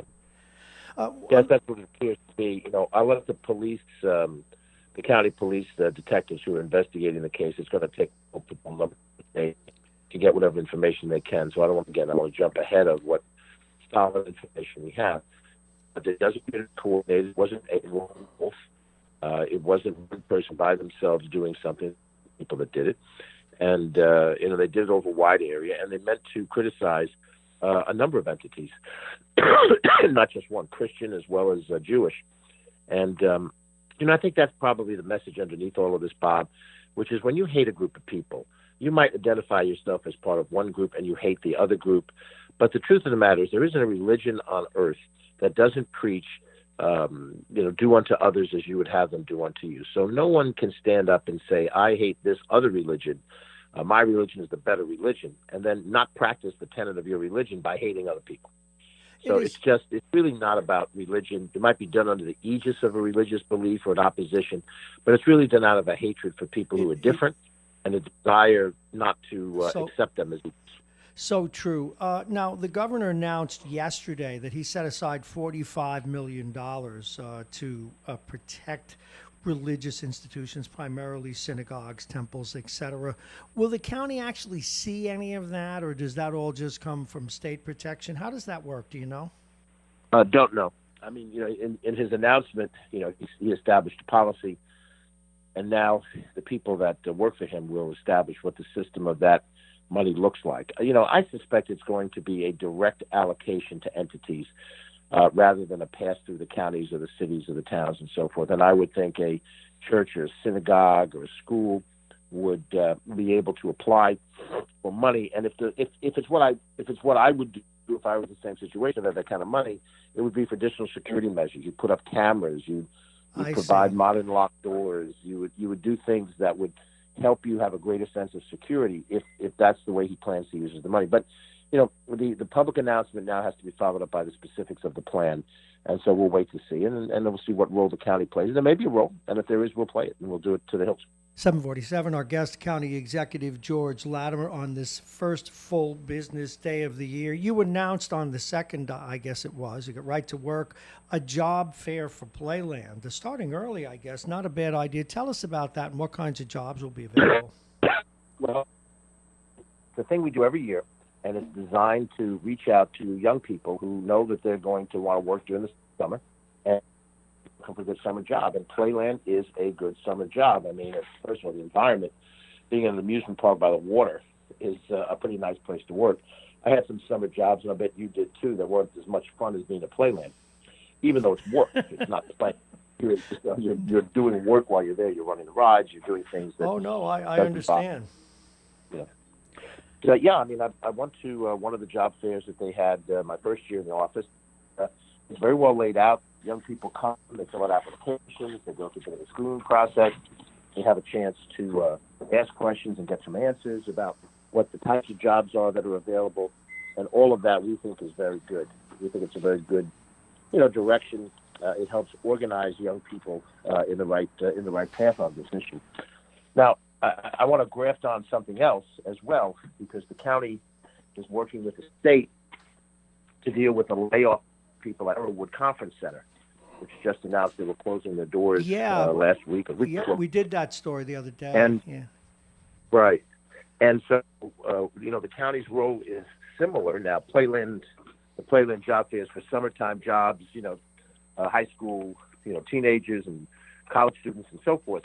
But it's the same kind of situation. We pull together employment resources and in a very targeted way try to help the different people who are now without a job. And that involves a lot of hourly workers, knowing the industry that hourly workers in, as well as I do, women primarily who are housekeepers, the bedrooms or the various guest rooms, maintenance people, front desk people who generally have a skill set that allows them to find employment in other fields. Almost any retail, field would look at the skills that you have at the front desk of a hotel and say, "Wow, that would certainly, correlate to the skills that you would need to be at this particular business."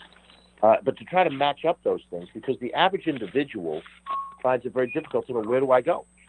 You're out of a job. Where do you go? You just go to a department store, a complex, and just go willy-nilly. And some of these folks are in situations where they don't have a lot of discretionary money. They can't be driving around all day. It's not a job hunt for a senior executive job someplace. It's it's a challenge. So long story short, as we are trying to do with the Playland job fair, we are also trying to do with the Arrowwood situation. And we try to do this whenever there is any kind of a big movement. We work with the state government. It's not just the county alone, but it is a partnership, and we hope that will be a helpful partnership as well. You mentioned also, well, not you mentioned, but in our research over the weekend, we saw this incubator program, which jumped off the page at me. And this is where the county is bringing in people who are entrepreneurs, provide space, and gives them some at least people to talk with and guidance on setting up a business. Can you talk about that a little bit? Now, this is really an interesting, innovative program. It's called Element 46. And Bridget Gibbons, who's our Director of Economic Development, is really the mother of this program and idea. She picked it up, I'm sure, in her dialogue with other people. But, just to give you the generality of it, small is the new big. Years ago, Westchester County's economic development plans were to get a major U.S. corporation to leave New York City and come and headquarter in Westchester. We had a lot of success doing that in the 50s, 60s, and 70s. And that movement has turned around. So now, small is the new big, meaning these startup entities who are a person and an idea become the opportunity to grow them. And, of course, the classic one is Regeneron, which was a couple of scientists who had some ideas, and they've grown it into a major U.S. corporation headquartered right here in Westchester County. So the incubator concept, pretty simple, but you have an idea, and you pitch it, and there's a board of individuals who have some business experience, kind of like Shark Tank. They don't invest money in it, but they sign you up into the program. And in a particular class, we will have, say, 12 individuals, 12 entrepreneurs. We working through existing organizations, the WeWorks and the other localized spaces. We secure space for you that doesn't cost you anything, so you can begin your startup, a physical place to operate out of. We have people available to counsel you how to create a marketing plan, how to create a business plan, how to do the finances and those things. Very similar with the assistance of people who serve in a group called SCORE, which is a very good job of counseling. And we help the person who's got a good idea, knows the concept of what they want to do, and help them begin the point of creating a business that can start to fly on its own. And then after you incubate it, just like, a baby, in an incubator in a hospital, when the baby is strong enough to go out into the world, then the baby survives on its own without having, the child survives on its own without having to have all these additional services. We just did the first class. It's a very interesting idea. And you know what, it tackles two different things, Bob. On one level, it tackles people who are entrepreneurial spirit. They're young. They don't want to work for a traditional corporation or in a small business of a certain way. They want to build something of their own. But it also reaches people, and I'd say like you and me, except I think we're a little older than the model. People who've worked for a corporation and then get an early retirement, an unexpected early retirement. You're 55, and now they say, hey, we're downsizing, George. Here's a chunk of dough. Goodbye. And in the goodbye, you're sitting there. You have a chunk of dough now. You're not without resources, but you did a certain thing all your life. Let's say in my case, I did marketing and other related types of services, public relations, and so forth. Now I can go out and create my own business because I have the knowledge base and I have a chunk of money. But I've never run a business myself. I've always worked for other people in a larger corporate structure. It also appeals to that type of situation. And don't kid yourself, there's a lot of people like that here in this county who in their mid-50s, late 50s, they find themselves unemployed from their major corporation. They have some financial benefit. They're not financially nor emotionally ready to retire, but they need some additional assistance to take their skill set and turn it into a career for themselves. And so I think we're onto something. It is an experiment at this stage of its size. We're not trumpeting, this is the way we're going to make Westchester great. It's an experiment that if it works, and we think it will work and continue to work, it will grow. It will grow our circumstances. And again, I think this is the new way we have to operate. Look, you and I are in the same basic age category. We're learning how to adjust to different things every day, new ways of doing things. Some of them I don't like. I don't like losing a daily, newspaper and everything is online. I don't like buying everything online. I like going to bricks and mortar stores. I don't want to lose them. And things are changing, and we have to adapt to the change. And if we think that we're going to get the same result the way we... I lost you there for a second. Yeah, and I'm just saying people don't always, accept the fact that change has true. to come, and we have to adapt with that change. Absolutely. We're talking with George Latimer, County Executive here in Westchester County, about a number of new and different initiatives. Well, I know just even starting this business, there are so many different things you do even before you walk in the door. So that's bound to help some folks. As we look forward, you've got, I don't know when you go to court, you'll be going to court soon on Playland. Are there any indications, any settlements in the wind? Where do we stand, or are things yet to begin? Did I lose you, Bob, County? I'm sorry. That's yeah, okay. No, I'm back. I'm sorry. That's okay. My question regards Playland. I heard the question. Where we are right now is in preparation for the trial to begin. The trial is in bankruptcy court, federal bankruptcy court in White Plains. Standard Amusement is claiming that they need bankruptcy protection because we canceled their contract. Court to reestablish the contract, to override our decision to cancel it and to put it back into force. And we are arguing the opposite of that argument. There have been depositions taken by the principals in the case right now, and there may be more of that going on. There's discovery, where you're trying to get all the facts, each side, and what the other was up to. And a case, will be presented, late January, early February. It'll go to court. I have no idea how long it'll take. I don't know, what the decision is going to be. We obviously are fighting on what we think is right, but we're not going to argue it in the press.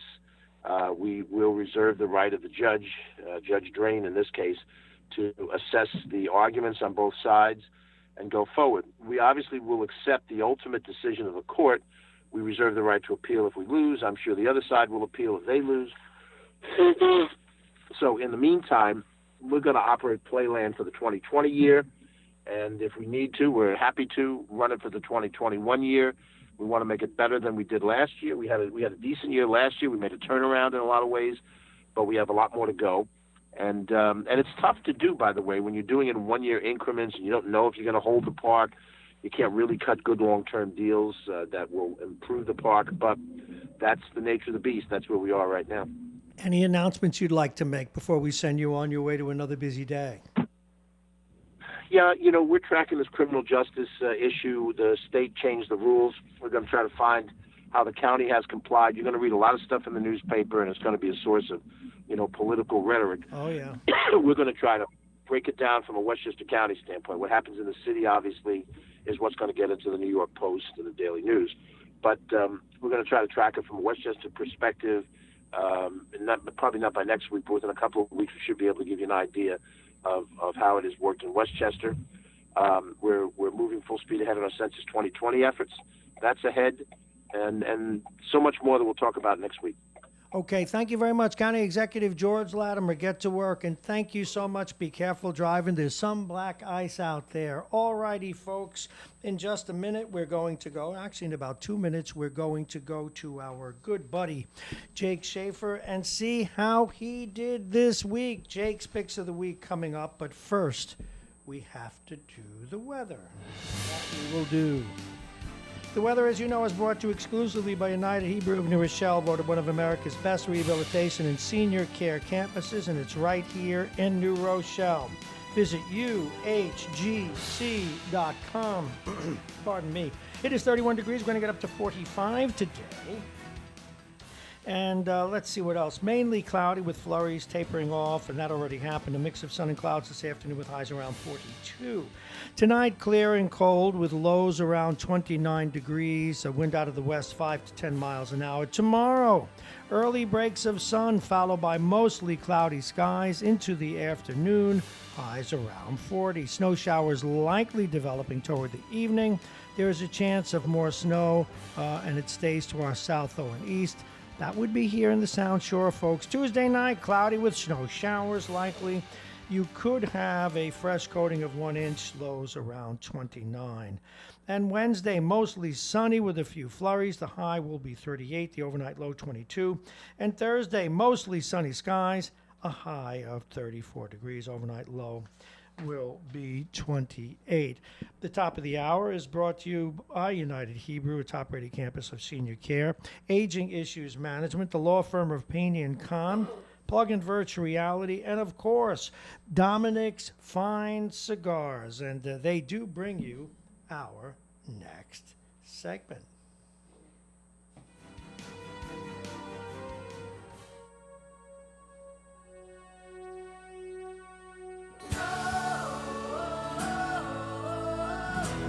This is our sports music.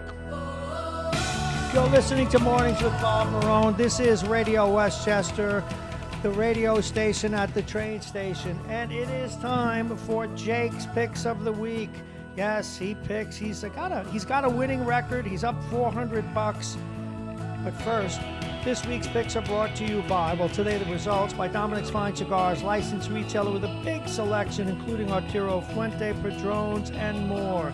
Dominic's Fine Cigars, located at 204 Boston Post Road. And we should have had this new camera working, but why are you not working? We set up all these, you're supposed to be on film right now, so we'll figure out why you are not. Got all dressed up, too.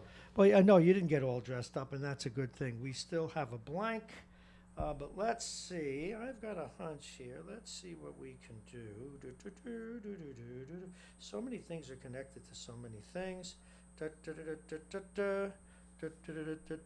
All righty, but what we still need to get to, though, Jake, tell us how you did, but go game by game. Start on Saturday. Well, we're going to have to go to the videotape because when I was researching my picks, I always go by the New York Post spreads. I was using the Thursday newspaper. So I picked the Buffalo Bills. When I did my research, they were 3-point underdogs. When the game kicked off, they were 2.5-point underdogs. So I'm not sure if I use the 3 points or if I use the 2.5. We're going to hold you. Our commitment will always be the spread at the time you made the pick. That's how we're going to do it. Okay, because I did my research with the Thursday New York Post spread lines. Okay. The line went down. The score of the game was 22-19. The Bills lost by 3.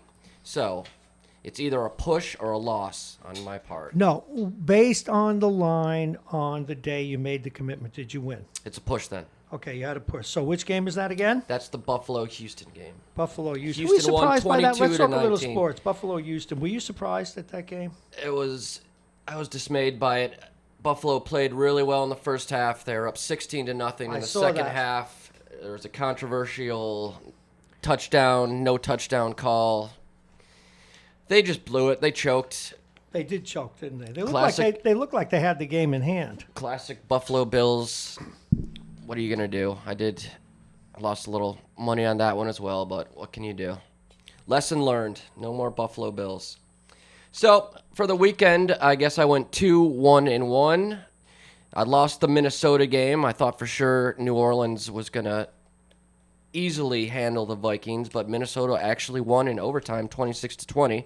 Saints were 7.5-point favorites, but Minnesota with the upset. Moving on. So Minnesota defeated your boy. Now, did you win that game?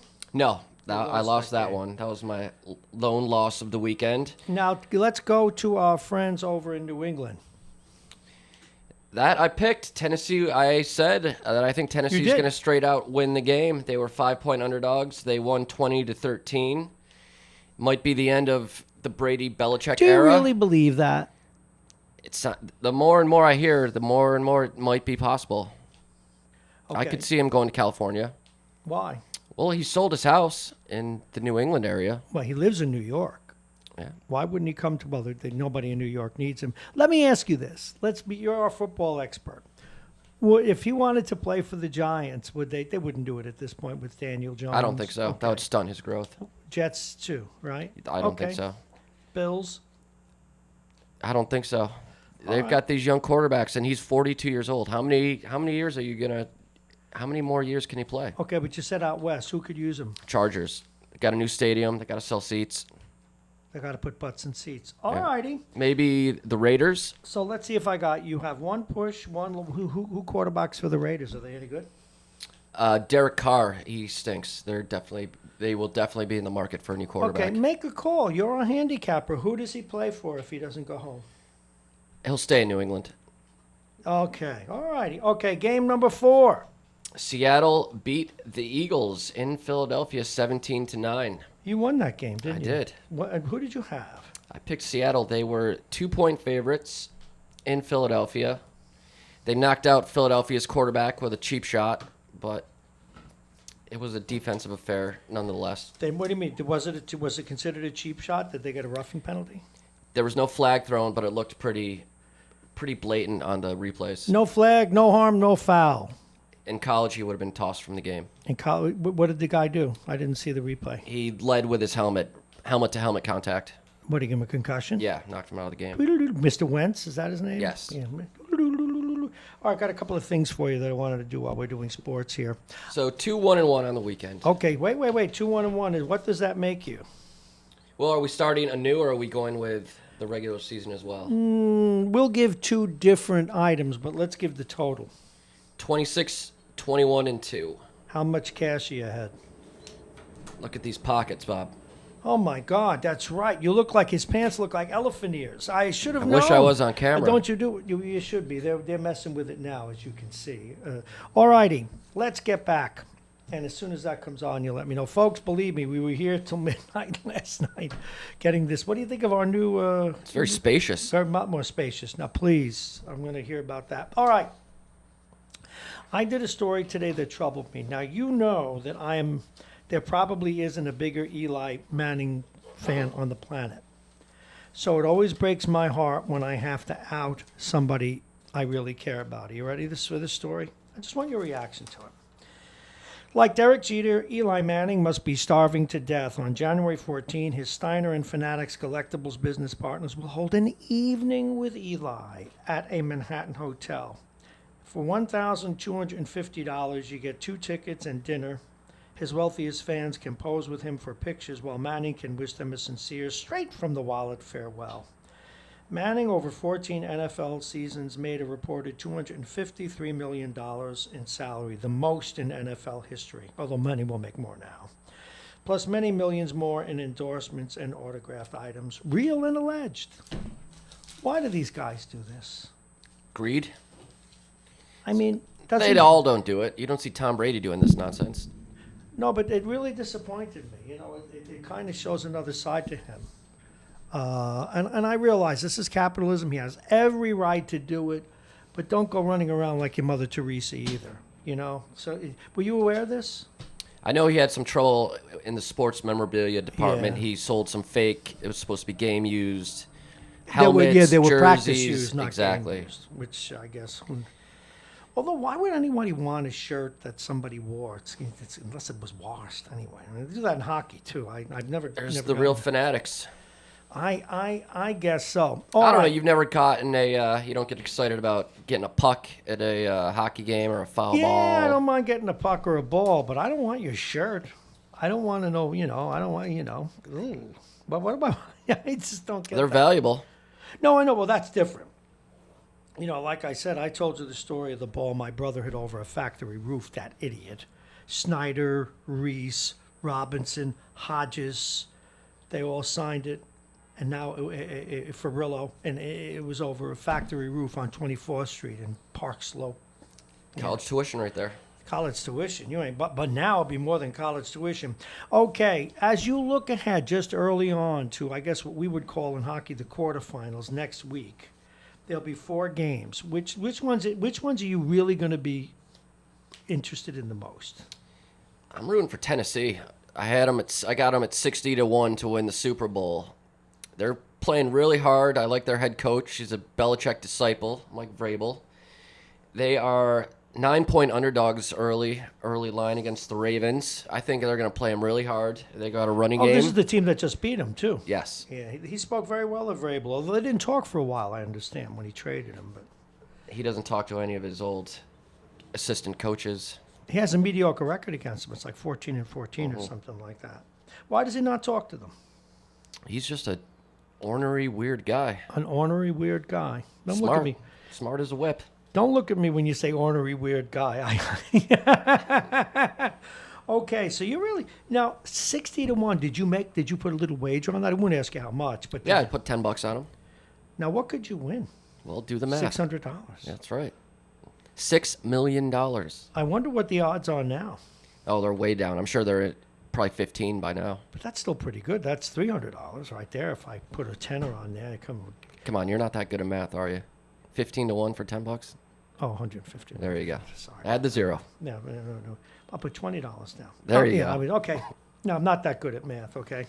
I'm excited for that game.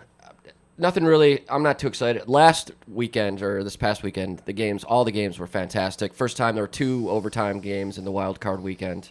Very exciting football. Wall-to-wall football. My wife loved it. Okay, But I'm your not wife that loved it. excited about. I'm excited for the coming games, but not as excited as I was for last. Okay, now let me give you a reason for excitement. Baltimore. You're not excited about Lamar Jackson running around like a Oh, I hamster can't wait on to crack? see. I can't wait to see him in the playoffs. Oh, my favorite, the cheetah on crack, my man, Mahomes. That's going to be a great game. Oh, who are they playing? Texans, Houston Texans. Oh, he's gonna eat those Texans, those goobers alive. I think they're 6-point favorites. Okay, ought to be 12 by game time, according Right. to me. All right, I'm just looking at easy pass. Creeps. All right, How many? Did you watch TV at all this weekend? just a little bit. I was in this studio. Every most all commercial weekend. break, Bloomberg commercials. Yeah, good for him.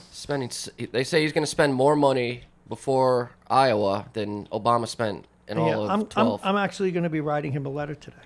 And what are you going to say? I want him to come on this radio station. I want to work for him. I want to promote him. I want him to be the next president. I feel very strongly about it.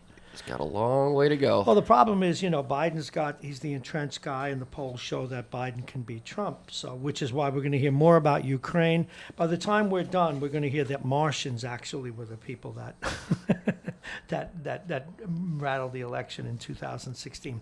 All right, so those are the games that you feel strong about. Now, a lot of rumors are coming in about the new Giant coach. I think they interviewed Thule today. They already interviewed. What do you think about the Giants hiring the Cowboys?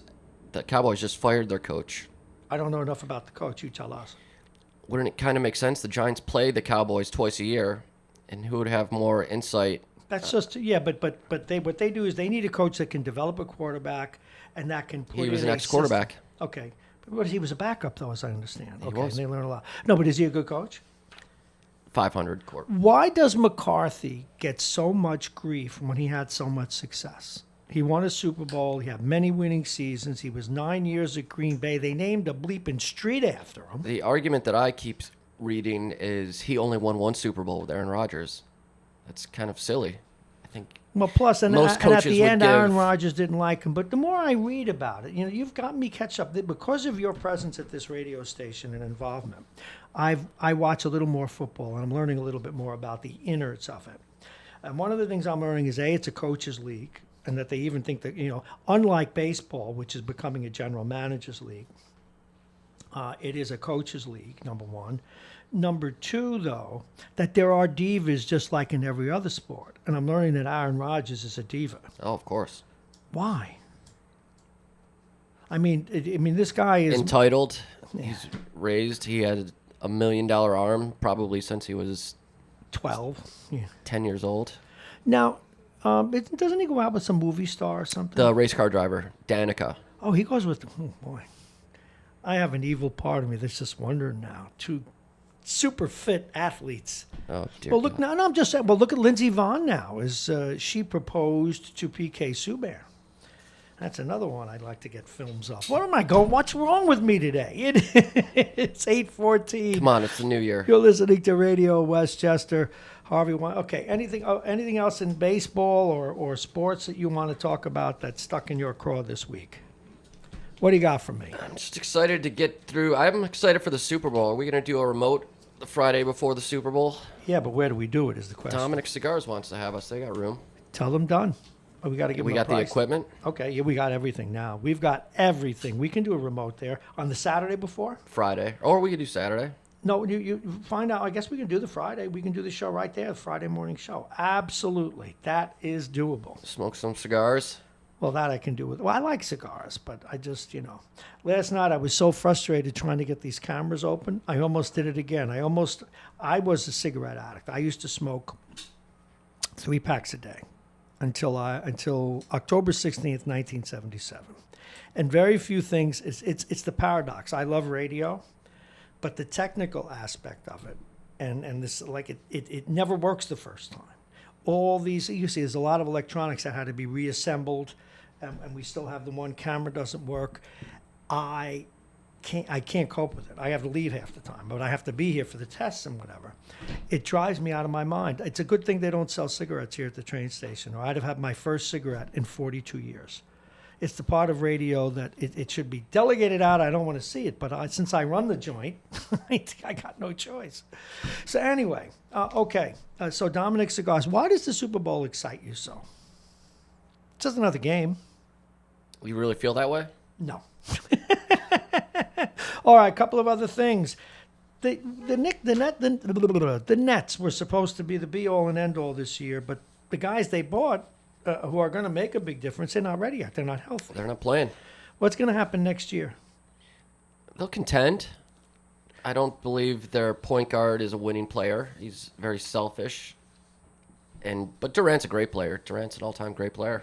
Well, yes, he is. Now, it used to be my favorite. Now, I read something the other day, and I wanted your reaction to it. I wasn't aware of it. I read it actually in a column about Carmelo Anthony and about media. He scored 34 points or something like that, 28 points against the Knicks the other night. Carmelo Anthony was their best player once. Now, my criticism of them when I did a little more sports was he's one of these guys that should be a number 2, not your number 1. He's not going to lead you to paradise. Do you know he played an entire game without an assist? Doesn't surprise me one bit. He would be the greatest sixth man in the history of basketball. Come off the bench, instant offense, back to the bench. He would never accept that, though. He doesn't fit in his system. Exactly. And why didn't the Knicks figure that out a little earlier? It's just the way the NBA is. 99% of these guys are the exact same way. Yeah, they are, which is why I lost the love of the game a while back because of that. I mean, they're great athletes, and it's a superstars game now.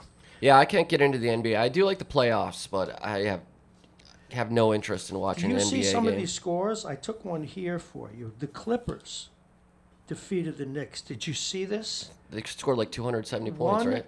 135 to 132. Does anybody play defense? Apparently not. And there was another game. Yeah, I cut that one out. What was this one? I don't know. They look like a football. The football scores aren't as big. It's a very strange game. But again, it's a lot of talent. So. I appreciate you keeping my Nook. I would have missed that had you gotten rid of my Nook. I see what happened. What do you mean got rid of your Nook? Oh, do you want your... No, we left your Nook. I know. I was thanking you. Okay. Now, Bob's let me texting see. right now. He's No, not I have listening. to because someone just sent me a text and they're listening to the wrong radio station and they think I'm not there. Say something because I have to say something that's proprietary so people can't hear it. Talk. Talk to people about something. Well, enjoyed the games at Uncle Henry's this weekend. They might be a new sponsor of ours. Good wings, excellent burgers. Very similar to Beachmont's, another one of our fine sponsors. Bob is in the corner on the phone, doing God knows what, talking to God knows who. No, I'll explain. And one of our regular guests and also a daily listener, there is another radio station in town with an inverse, what they call themselves. And all they do is they stream old shows. They don't do live. Well, they Your do old live radio station? No, another one that I do some freelance work for. And so he's accidentally listening to them. And he's one of the brightest people that call, so go figure that one.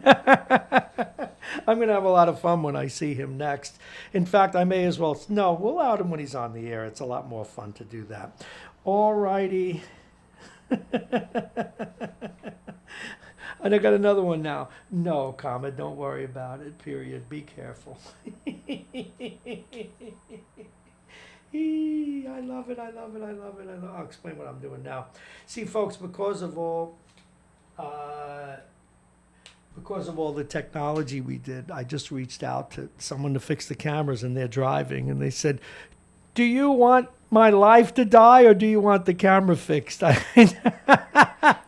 I was close, but don't worry. We've got such a beautiful studio. We'll have the camera fixed by tomorrow. All righty, we're going to take a break. We are going to talk with Mayor Noam Bramson in just a moment. Jake's Picks of the Week, and Jake's Picks of the Week were brought to you by Dominic's Fine Cigars. And let me see if this is working the right way. Yeah, that's my new sportsman. You like that? Sounds like the Very Rangers just inspiring. scored a goal, doesn't it? Alrighty, this week's football picks and sports were brought to you by Dominic's Fine Cigars, licensed retailer with a big selection, including Arturo Fuente Padrones and more. Dominic's Fine Cigars, located at 204 Boston Post Road in Larchmont, open 7 days. And what we're going to do right now, though, is switch over to the weather, because it is what we do. Let's see what the temperature is. 31. My goodness, Jake, it's cold out there. It's 31 degrees. And, well, mainly cloudy this morning with flurries. They've already tapered off, a mixture of sun and clouds this afternoon with highs around 42. Breezy weather out of the west. The wind out of the west, 10 to 20 miles an hour. Tonight, clear and cold with lows around 29. Tuesday, early breaks of sun followed by mostly cloudy skies in the afternoon, highs around 40 degrees. Snow showers likely developing toward the evening. Now, there's a chance some snow may stay with us tomorrow. We may see an inch of coating because the lows will be around 29. Now, please, this doesn't mean that you got to go running out. My God, we need milk. We need bread. We need all this other stuff. You don't, okay? Just chill. You'll be fine. All right. Wednesday, mostly sunny with a few flurries. The high will be 38 degrees. The overnight low will be 22 on Thursday. Mostly sunny skies, a high of 34. The overnight low will be 28. Friday, cloudy with rain late in the day. The high will be 49. The overnight low, 49 as well. Did I read that right? No, the overnight low will be 49. So it's going to get warm on Friday. And let us remind you that this bottom of the hour is brought to you by Aging Issues Management, Aging Issues Radio, the law firm of Payne & Kahn, Dominic's Fine Cigars, and Plug-in Virtual Reality. Yeah, and I just knocked out one of the things because I can't reach it in our new setup. As I said earlier today, when we change things, I make mistakes. So please, it's getting better. And a couple of other things in the news. Now, we're waiting for Mayor Norm Bramson to call. Was that him? Let me see. Or was that a regular caller? I don't want to take the callers when I have a guest coming up. Mayor Norm Bramson, as you know, is the mayor of New Rochelle. And I'm just trying to see. 1697. Now, who could that have been? Not like the mayor to miss a hit. It is 8:23. You know, it's entirely possible I gave the mayor the wrong time. You know, I've been known to do that. And we're going to see now. Very busy day. Very busy day. No, don't have it. All right, unknown sender. Okay. Let's check our emails and see where we stand. Oh, man, I have been waiting to hear back from Harlan Ullman. I so wanted to get him. But so far, no good. But we have an awful lot to talk about today. We have the mayor of New Rochelle coming up. We have some people who want to get on, and we're just waiting to be sure that we get the mayor in. This is Radio Westchester, and who was that at 8:08? We shall find out. No hate, no fear, interfaith services. All right, I was just checking the news. We have to... no, that's not a call we need to call back. That was the last one we had. So 802 I can call. It's easy. I can just go to the new zip system that I have. In fact, we're going to take that call and see what's up with that personage. But remember, we always have to tell people when we call them back right away that they're on the air. So that's what I'm going to do. It's ringing. Nope, I did the wrong one. Okay. No surprise there. All right. Nope. And that should be unavailable because this is the one I wanted to call. 1214. Okay. All righty. 914. Blah, blah. We're calling someone who tried to call us. Otherwise, you know what we're going to do? We are going to call yet another guest that wanted to get on. We have ways of making people talk, and we shall do that now. Oh, good morning. Nope. Okay, we got to out you. Sorry about that. But we will. Let's see. He likes us to call him. I don't know why, but if he calls us, we certainly will put him on. And that is Tom from Pelham. Yeah, of course we have time for you, Thomas. Now let's see if he's there, though. Although we have been having some trouble calling out, because sometimes the system puts in the 1 and other times it does not. And we lost a guest. 167.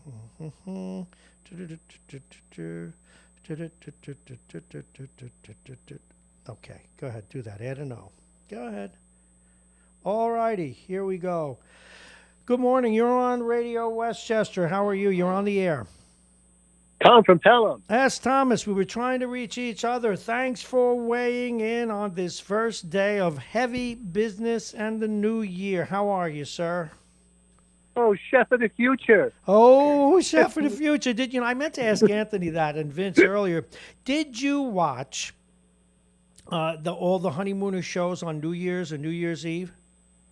Well, not all of them, but yeah, I watched a bunch. We've seen them all. We've seen them all a million times, but I did browse through a few. Oh, Chef of the Future. Well, this is live. This is live, not on tape.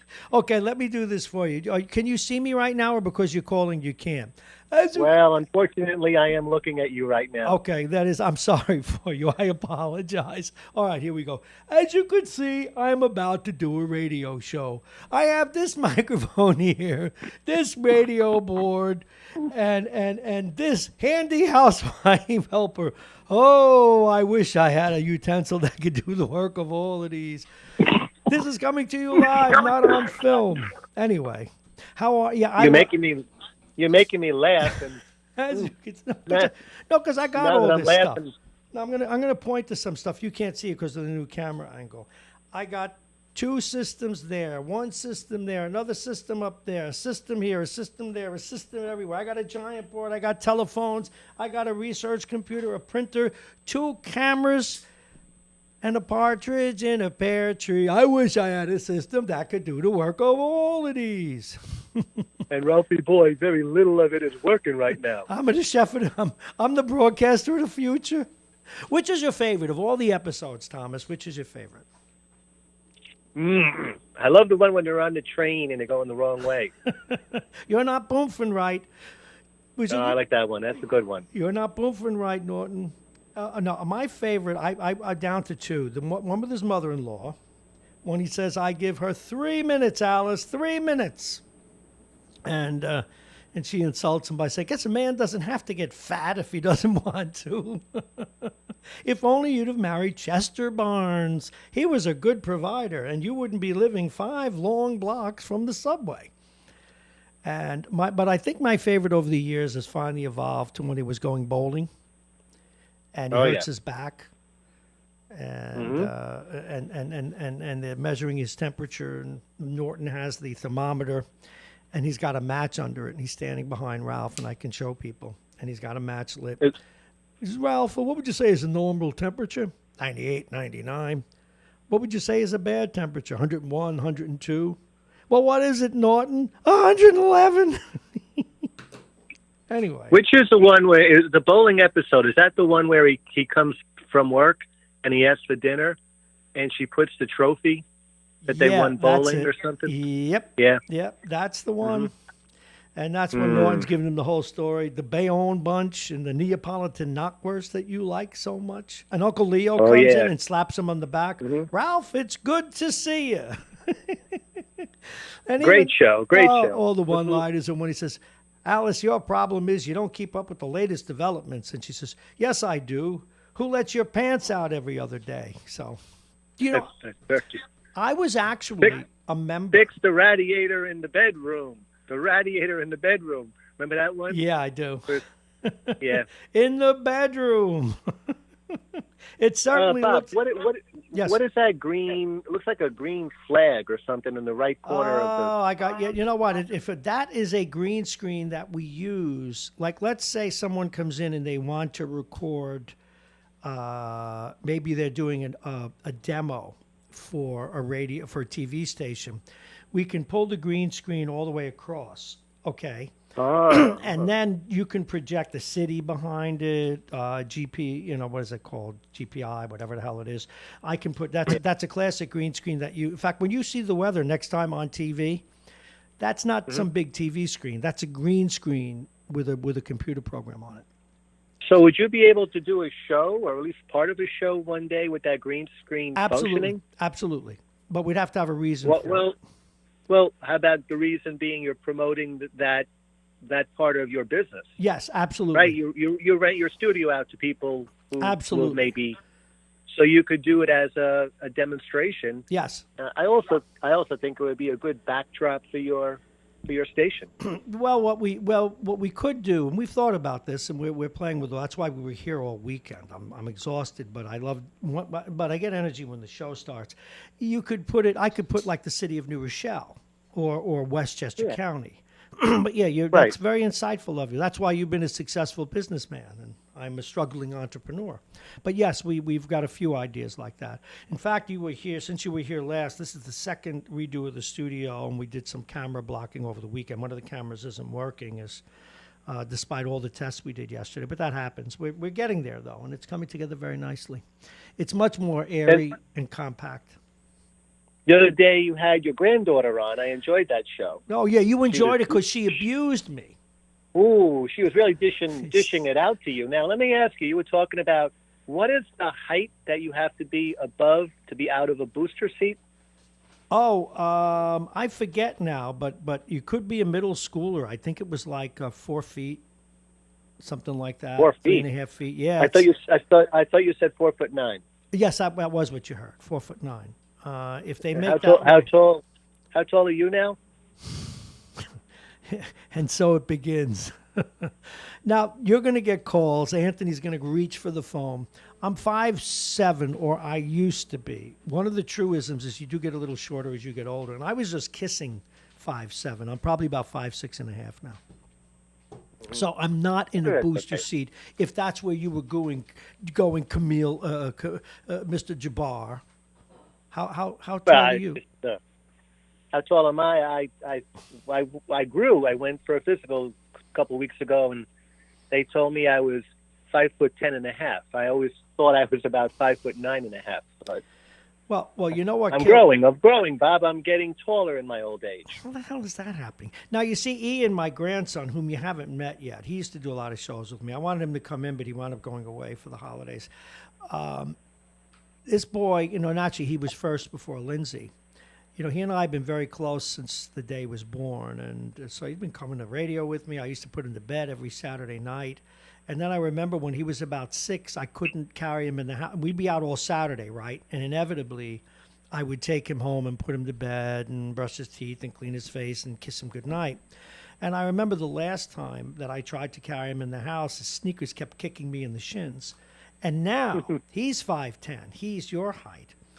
And I still kiss him, not like he's a little boy, but I still, when I see him, I kiss him on the forehead. But I got to stand on my damn toes.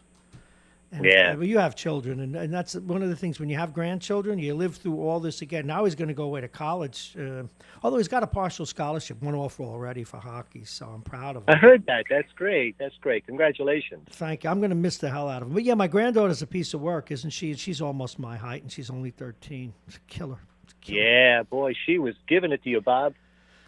Oh, she did it. I did a year ago. There's a radio station that I do some freelance work for, and the Hannaford Circus, which takes place every year up at the center, they asked me to be first do a show before the circus, and then be the what's called the guest ringmaster. So what you do is you open the circus. You go up and you say, "Welcome to Westchester." You say you are, and you introduce the true ringmaster. And so as I'm going on stage, my granddaughter says, everybody else says, "Break a leg, Bob, do well." She says, "I hope you make a mistake, Pop." It's So, Bob, are you going to get Harlan on today? I tried. I've reached out by email and phone. I wanted to get him on at 8:35, but I got a breaking local story at 9, so I can't do him at 9. If I don't get him today, I hope to get him tomorrow. But I'm going to check my. In fact, I'm going to check my email rather than turn around right now. It is 8:35, and I've not heard back. So. Unfortunate. Okay. Well, you know what? He may be traveling for, because of what he does. He may well be on his way to NATO or the Atlantic Council. He's very involved in all of this, but we certainly will get him on.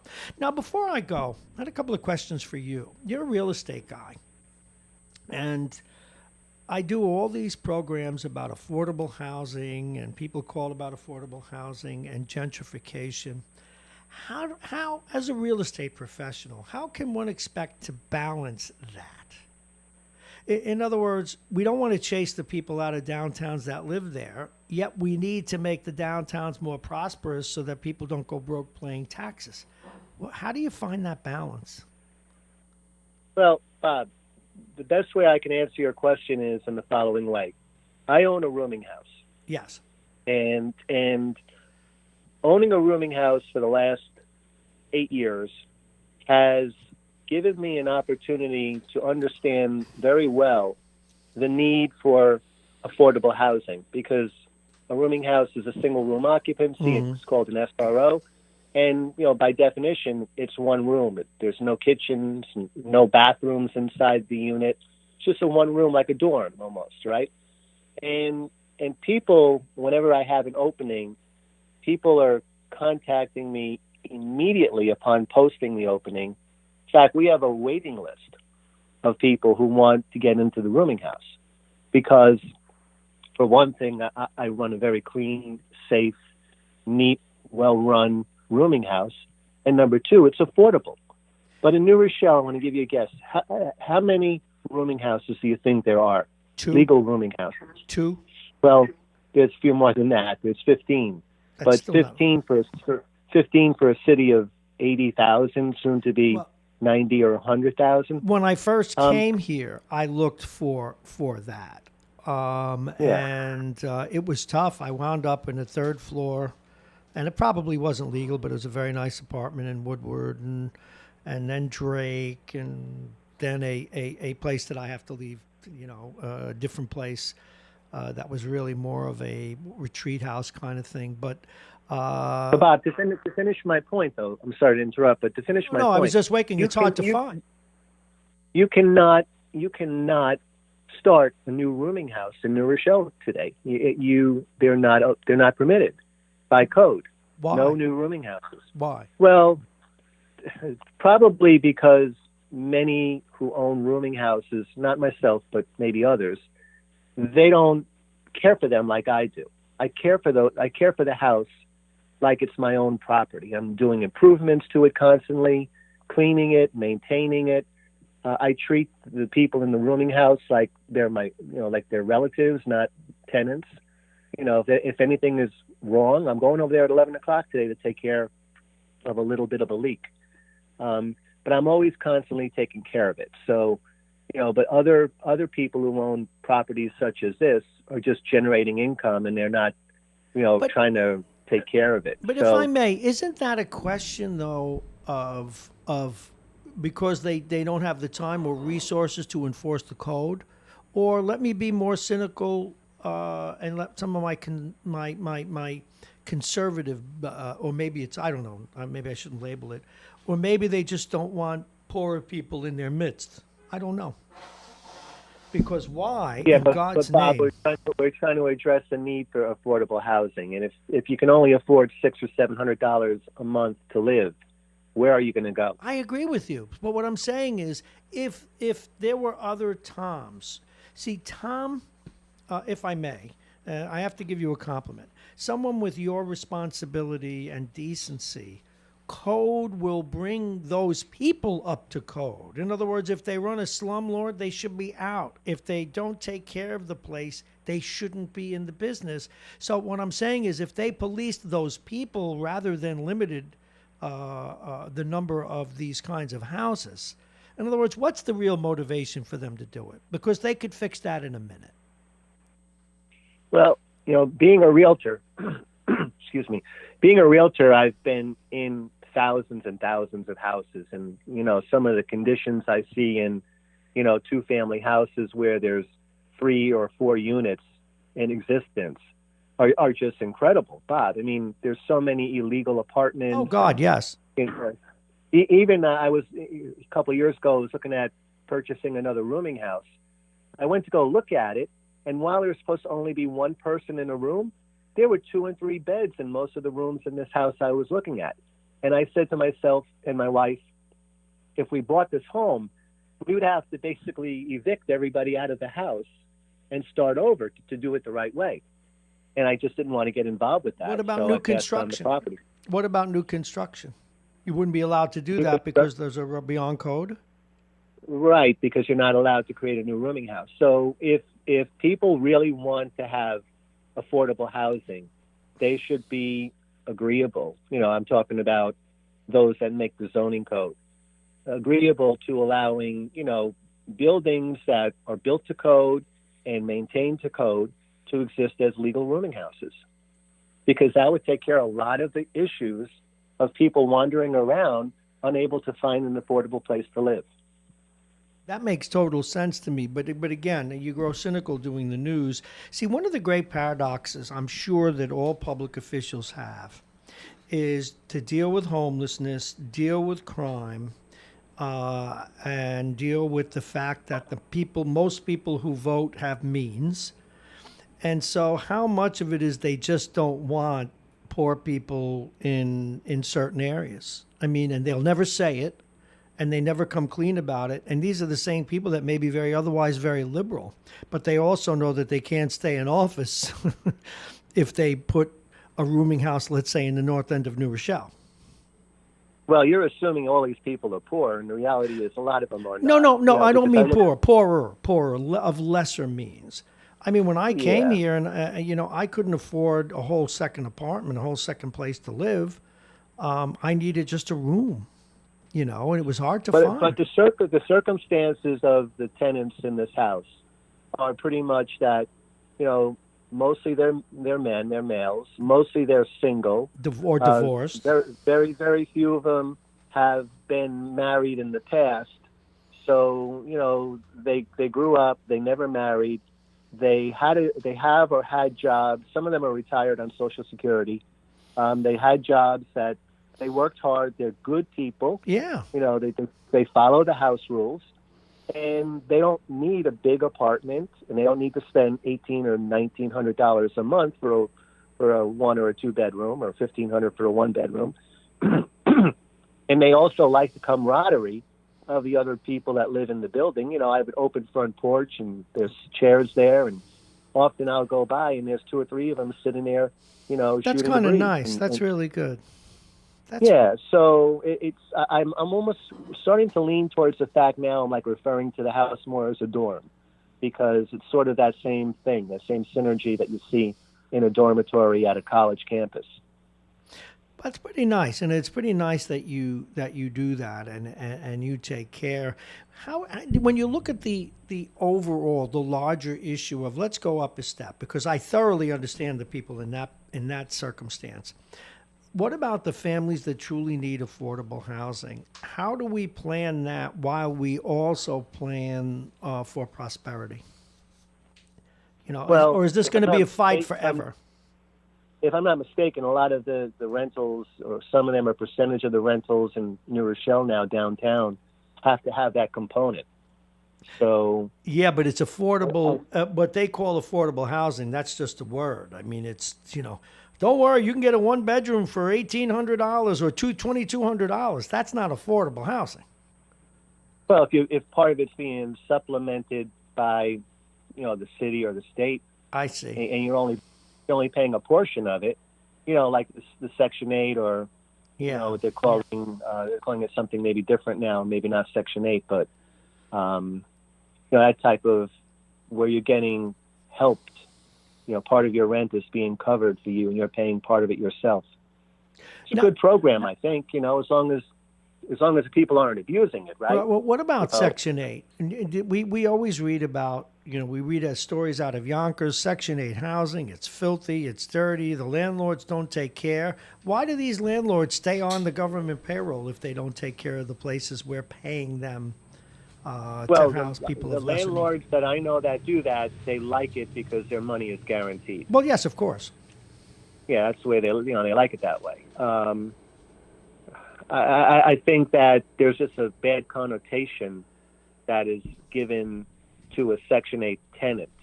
It's it's sort of I don't know how to say it the right way, but if a person is truly in need of financial assistance They to should, live, yes. it's fortunate that there is a way that we can help these people, through tax dollars. I mean, I'm okay with that. We have to help people because think of it the other way. If we don't help them, what are they going to do? They're No, going I to be agree with forced you. to steal or rob. And that is a very know, that is a very reasonable position to have. Have you ever tried? Do you have any property outside of Westchester? Have you ever done anything in the Bronx? No, I haven't. Why? Don't ever. I, as a private homeowner, lost a huge chunk of my life's fortune because I had squatters I couldn't evict in a beautiful home in Staten Island, and the courts gave me no help. The courts took the side of the tenants who clearly were gaming the system. And then even after they found for me, we went to court, went to trial and everything. They wouldn't settle these people because they knew they could get another 6 and 9 months living there for free. And I was paying $2,200 a month that I didn't have with no income, just so that I could at least sell it and let it go into foreclosure, and then sell it at some point. But still got some money back. But the thing is that even the judge, when she castigated the tenants for what they did when she gave the verdict, and then she said, "I expect you out of there in 6 months." Yeah. And then gave That them is the another annoying 90 part. days. Pardon? That is the annoying part of being a landlord, and I've had a few evictions in the past that I had to go through, and you pay handsomely to an attorney to represent you, Yes. and then you go through the shenanigans of they show up, the tenant that's not paying you rent, they show up in court without an attorney, and they say, "Your Honor, I don't have an attorney," and the judge says, "Okay, we're going to give you a list of people who can help you, and we're going to come back in 2 months." Then you go back in 2 months, and they don't have an attorney. "Where's your attorney?" "My attorney couldn't make it today." "All right, come back next week." And you go, excuse me, Bob. Go ahead. And you go through that process for about 5 months, maybe 6 months, and eventually they're evicted. And then you got to get the marshal to come by, who you pay. You have to pay the marshal. Yeah, I've been there. And the marshal's going to come by on his or her time schedule.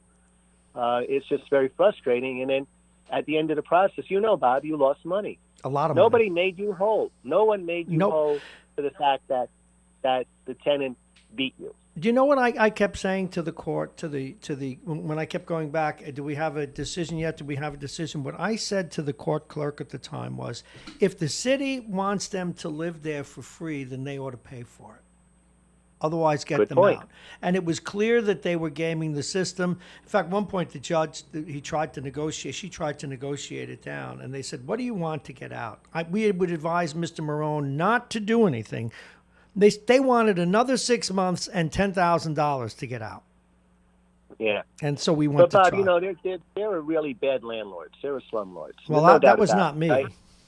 So the law and the rules are to try to prevent slumlords from having their way. So you're protecting the tenant.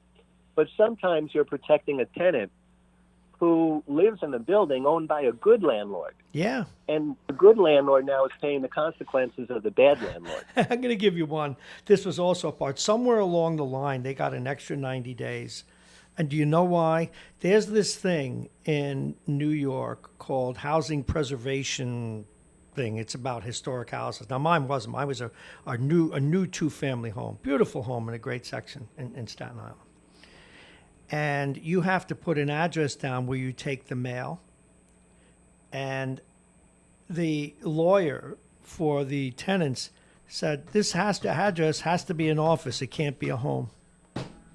So they got another 90 days in the house over a form I filled out years before. You can't make it up. And I'm going to say something horrible, but I mean it. If you were to spend, now I was to that court maybe 7 times in the course of the year, 2 years that I tried to get them out. Maybe, I don't know, 8. I'm going to say this and where it still hasn't turned me all the way to the right. But if you want to sit in housing court in New York City for a day, if you're not to the right, you will be. Because most of the people come in there, have very flimsy reasons. They don't want to pay their rent. They want to live for free. Now, that's a generalization, and it is a very disheartening experience. And as of June in New York State, with the new laws that went into effect, landlord-tenant, you would be even harder to the right if you were aware of some of the changes that were made. No, and it's just not. Now, again, see, I've always said if you apply the law properly, slum landlords wouldn't be there. But who do they pay off? We don't know. What kind of deals they've made? We don't know. You know, I've said many times, and I will continue to, so long as I still have a microphone in front of me, the absolute most heartbreaking thing I have learned doing news, it really is who you know in this world. And it is heartbreaking. It is absolutely heartbreaking.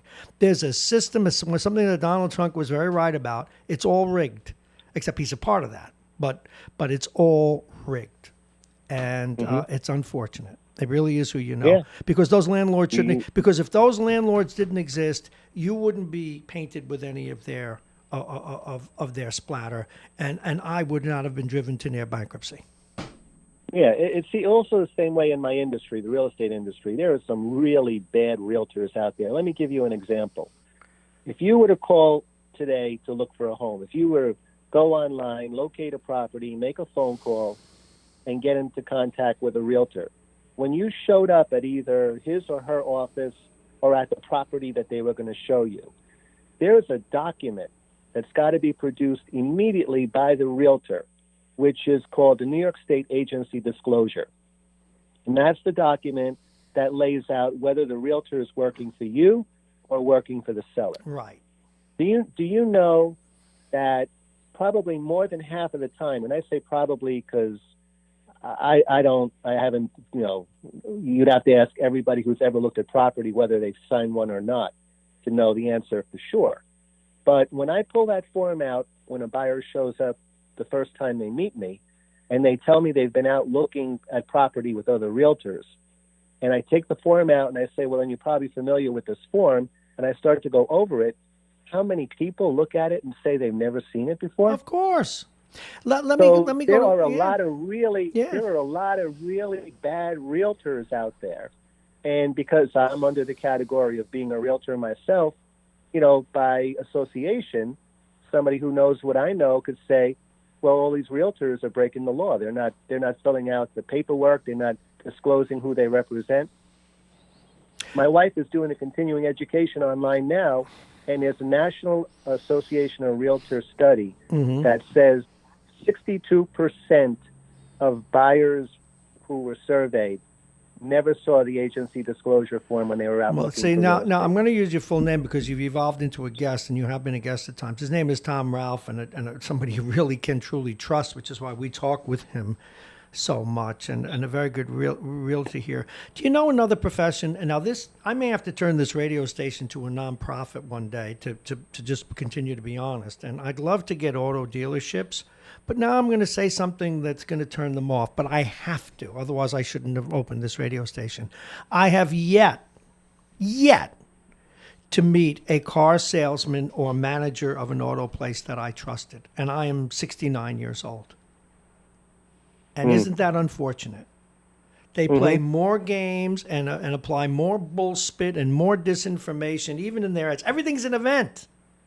Give me and then you see an ad and you go in and you want that car. Well, that car, we only had one of them. Really.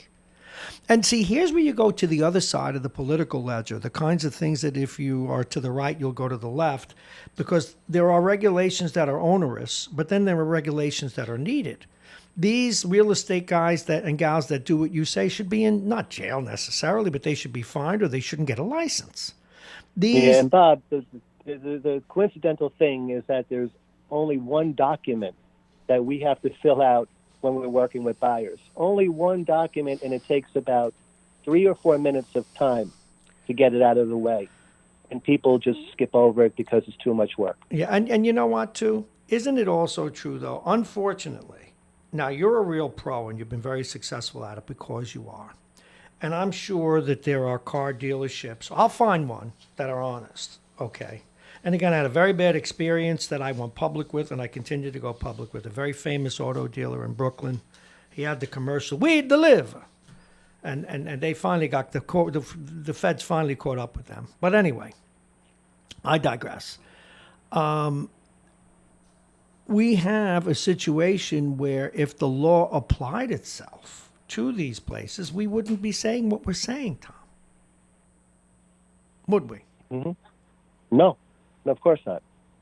And Well, I don't know. Bob, it's very frustrating. I got to tell you, 36 years into this business, today I'm still frustrated by the fact that there's so many people that either are dishonest or just misinformed, couldn't care less, that are out there running around. And think about it, when you're buying or selling real estate, you're probably dealing with the most valuable asset that you have. Okay, I want to just add something else. I'm not going to rush you off yet because this is what you're saying is way too valuable. And that is this. Unfortunately, your business and the car business, it's the soccer of professions. Now, people who love soccer aren't going to like this, but I'm going to go there. The pros are great. The college players are great. The high school players are okay. But the fact of the matter is anybody can play soccer. And so at the lower ends, that's why we have soccer moms, because they can have someone who's totally unathletic, but they can kick a ball. Similarly, the auto business and the real estate business at the lower end are full of people who can't complete a sentence, write a sentence, sign their name, or get a job. And so they either sell cars or get a real estate license if they can pass the test. Mm-hmm. So you got to deal with all that.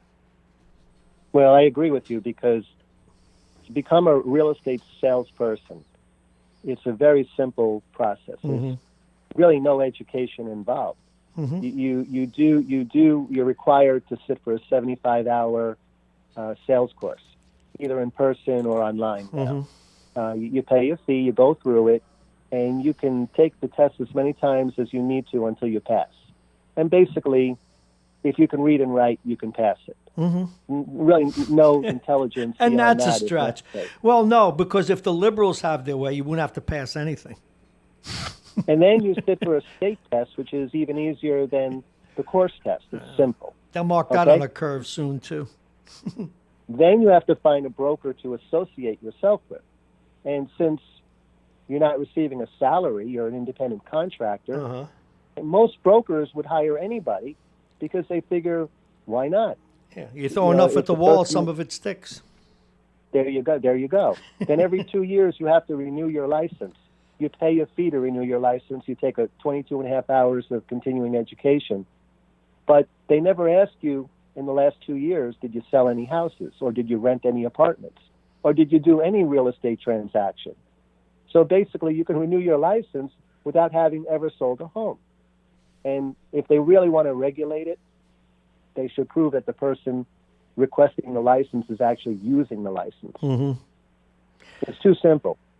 People are putting their assets in the hands of people who are sometimes not qualified to help them. Oh, sure. When I've sold homes where I could tell that if I lowered the price to something ridiculous that would hurt me, the real estate agent just wanted a sale, and there was enough money in it, even at a low ball, that they would have let me shoot myself in the foot to make the sale, and I knew it. And I changed real estate agents, but then I've had some good ones. I had some people who went down with the ship with me, Mm-hmm. And then I had others when I especially rental properties, I know it's at a whole nother end, but when I was renting my homes, They didn't do the kind of due diligence that I would have appreciated. They said, oh, these people are all cash, and they gave me one I bought. And actually, that worked out. That person was there for 9 years until there was a flood because of a hurricane. And then the person threatened to shoot me because they didn't have flood insurance for their property. I mean, they fixed their whole apartment. But I'll never be a landlord again, you can be sure. Hey, No, I know you had a bad experience about that. I'm sorry about it. Anyway, listen, thank you very much. It is 9 o'clock, Okay, and Bob. at 9:05, we nice have the day. great Bob Cox on. So please, thank you very much. Tom Ralph, by the way, since you've done this, take a free plug. Give them your phone number, your business phone. Okay, I offer complete real estate services if you're buying or selling or renting, or if you own property and your taxes are more than what they should be. So let's say your home is worth $1 million and the assessor has it valued at $1.2 million. You're paying 20% more real estate taxes than you should. I can help you with that. You can call me at 914-413-1697. That's 914-413-1697. And thank you, Bob Marrone. Have a great day. Oh, I thank you, and thank you for all your insight. That, of course, or he, of course, Tom Ralph, and it was great to talk real estate with him and a good opportunity. Unusual for the mayor to miss a hit, although it happens in this business, as you know. It is Monday, January 6, 2019. You are listening to Radio Westchester. This is Mornings with Bob Marrone. I am Bob Marrone, and no, we don't want that song. We want this one. We're going to reset right now. It is 31 degrees. Going to get up to 45 today, and we're going to share the weather with you now. The weather is brought to you exclusively by United Hebrew of New Rochelle, voted one of America's best rehabilitation and senior care campuses, and it's right here in New Rochelle. Visit uhgc.com. Today, well, this morning we had flurries. They tapered off. Some of you may have had snow to clean off your car. Not a lot to write home about. A mixture of sun and clouds into the afternoon with highs around 42. Wind, it'll be breezy west 10 to 20 miles an hour. Tonight, clear and cold with lows around 29. Tomorrow ought to be interesting. Early breaks of sun followed by mostly cloudy skies into the afternoon. Highs around 40. Snow showers likely developing towards the evening. There is a chance that most snow stays just to our south and east. But for those of us, even though this is a New Rochelle report, we are south and east. Tuesday night, cloudy with snow showers likely. There may be an inch on the ground come Wednesday morning, maybe an inch. Lows around 29. Again, you don't have to run out and get milk and bread and put a cover on the car and board up the windows. Even if there's an inch on the ground, you'll be in the afternoon out buying your milk and bread anyway. Wednesday, mostly sunny with a few flurries, but it'll be chilly. 38 at night, getting down to 22. Thursday, mostly sunny. The high will be 34 overnight, low 28. Now listen to Friday. Cloudy with rain late in the day. It'll be about 50 during the day, and at night only going down to 49. The top of the hour as we get ready for Bob Cox and his weekly visit with us. The top of the hour is brought to you by the United Hebrew of New Rochelle, a top-rated campus of senior care. Visit uhgc.com. Aging Issues Management, Aging Issues Radio, the law firm of Payne & Com, Dominic's Fine Cigars, and Plug-in Virtual Reality. And we look straight ahead now. It is time. He's the managing editor and the publisher of Talk of the Sound, considered the source since 2008. His name is Bob Cox. He has done so much work, particularly locally, in digging and getting at the hard stories that the other outlets do not have the resources or time to do. He's one of those people who, when we put this radio station together, we were anxious to invite to be a part of it, and we're glad to have him. Now today, he was doing show prep over the weekend. He wrote a story, and it's a story, and I'll tell you why we appreciate that, even before we welcome Bob on the broadcast. In fact, I told Bob this either off and on the air. One of the things that got me interested in news was a story that was never followed up on about a simple hockey rink. And Bob, one of the things he does do is follow up about stories that ended with lots of questions. Well, as you know, we had an individual here who stabbed another student back in 2018, and a lot of information wasn't known about what happened how it was presented to the public, how serious the injuries were, what was done, who did or did not call 911. But now we have that information, and it is top story. So if you go to Talk of the Sound, you will find it. So please, without further ado, please welcome Bob Cox. Good morning, Robert. How are you? Good morning and happy 2020, new decade here. Happy New Year to you. All Now, as you exciting. can see, we did a lot of work in the studio. We rearranged cameras, and you're supposed to be on this camera, but we had a technical glitch. But by the next time you're on, guests and my ugly face will be on. So ratings will take a The rating, nosedive. well, yeah. Bob Cox and I will be modeling for Halloween decorations. So I'm going to have to brush my hair every morning. Well, or polish your head. Polish my head. One or the other. Anyway, it's good to have you. I read your story last night while I was crying over the rearrangement here, and just technical stuff just gets me crazy. But anyway, I digress. Robert, tell us about what you found out since in your research about the stabbing. We're not talking now about Valerie Schwab per se. We're talking about this other young man who's how old was he when his name again and when he did the stabbing? Well, we haven't released his name. Okay. In the lawsuit, he's referred to as EJ. Okay. So we'll just stick with that for Okay. now. That's what I meant. Okay. Thank you.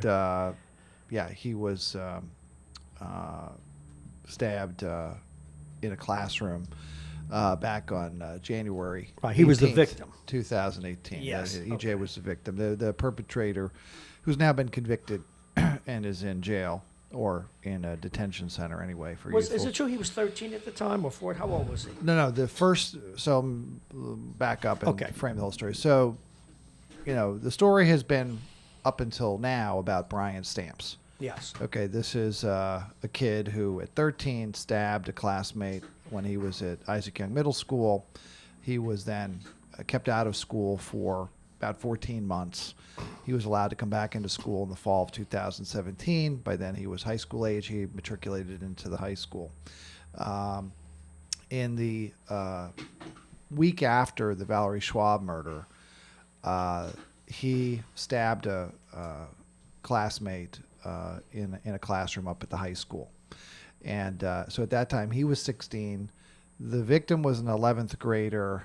Not 100% sure, but I believe he was 17. So he's now, aged up and out of the school. Sure. Although he, as I understand it, he did not actually graduate from Rochelle High School. He went someplace else. Whether he got his diploma through the school or not, I don't know. But he either went to Makes Tuckahoe or sense. White Yeah, Plains okay. based on the legal document. So up until this story, which I've been working on for a couple of months, the story has really been about the perpetrator. This is more a story about the victim and his grandmother. So EJ and his grandmother Thelma Jordan filed a civil lawsuit back in 2018. So they filed a notice of claim in April of 2018. So that's a few months after the incident. And then in August of 2018, they actually filed their lawsuit. And that lawsuit has been proceeding through the pre-trial process. So motions and depositions and things like that have been going on.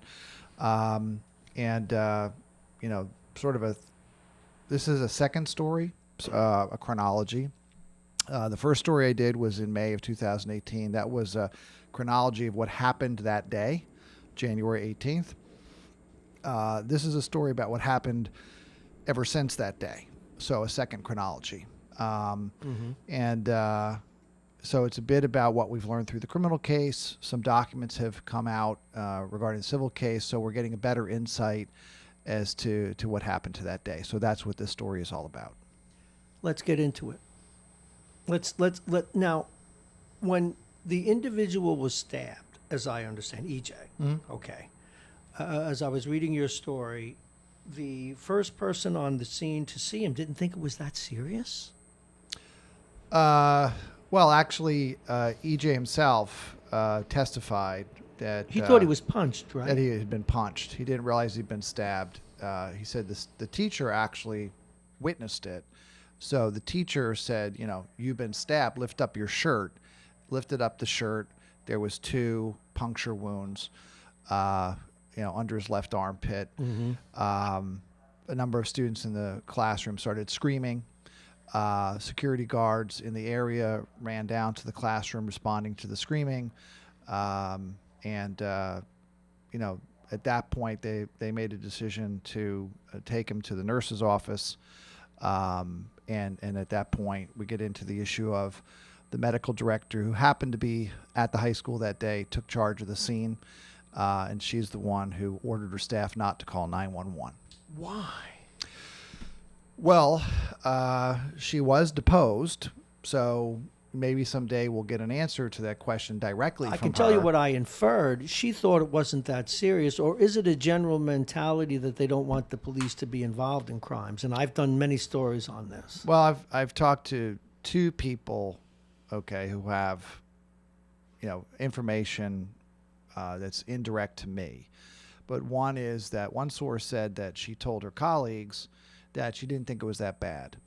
And I'm also told, although I didn't speak to himself, the victim said that he was told by the medical director, Brooke Balchan, that she wasn't going to call 911 because his wounds were superficial. Did she call the parents, as I recall? She directed, although I don't have any records as to who exactly called, but the grandmother was called. She was listed as the emergency contact. And what she was told was, come pick up your kid. I don't know exactly what she's told. Someday, hopefully, I'll get to interview her. But to the effect of, come get your kid. Whether she was told the exact nature of what happened or there had just been a fight, I don't know. But before that happened, a parent got wind of it because people, I guess, were texting around. Students were texting around what was going on. These things whip through these schools very, very fast.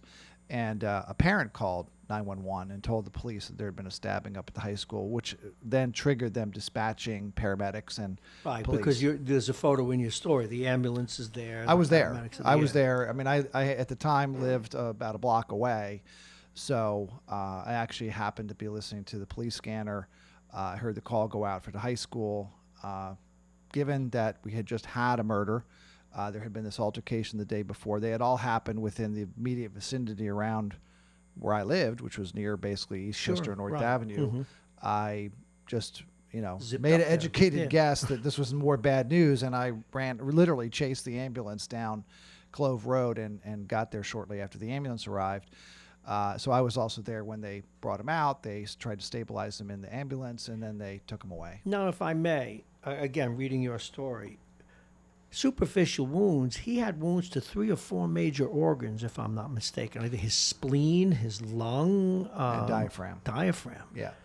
And I know what both I had when I fell down the stairs a couple of years ago. Or was pushed. Yeah, but we don't know. It was my diaphragm and my spleen were lacerated. It's dangerous stuff. Well, I didn't write about it in this article, but in the previous article I did in May, so let's call it Chronology Article 1 and Chronology Article 2. Mm-hmm. In Article 1, I had spoken to people in the medical profession. I had done research about stab wounds. And it's quite common that the person who's been stabbed doesn't realize they've been stabbed. It's common that they think they've been punched.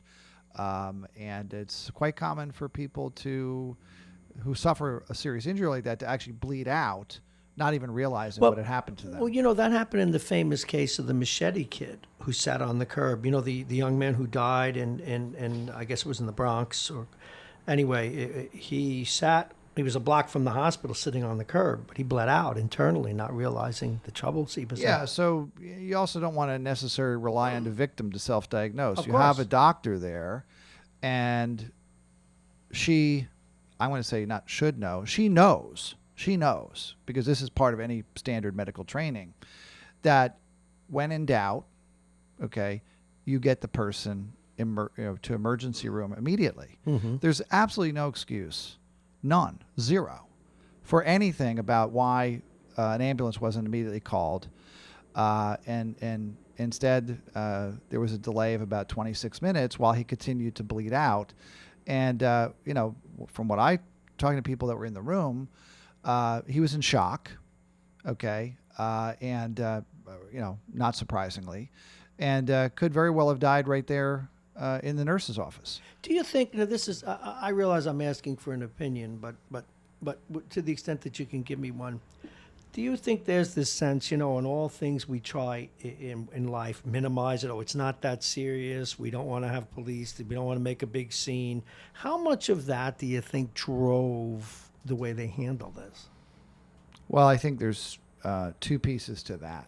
Okay, so one is that there is the de facto policy that there's security procedures, protocols that are board approved, that are done in coordination with the state police and under the New York State SAVE law, that says for pretty much every event you could have, step one, call 911. Okay, and then there's the so I said de facto, I meant de jure, right? Yes. The de facto policy is that district employees are told, and there's meetings about this. There's been meetings since this incident happened, where administrators, building principals would tell staff, don't call 911. You leave that to us. So you tell us, then we'll decide what to do. Is that consistent with the policy?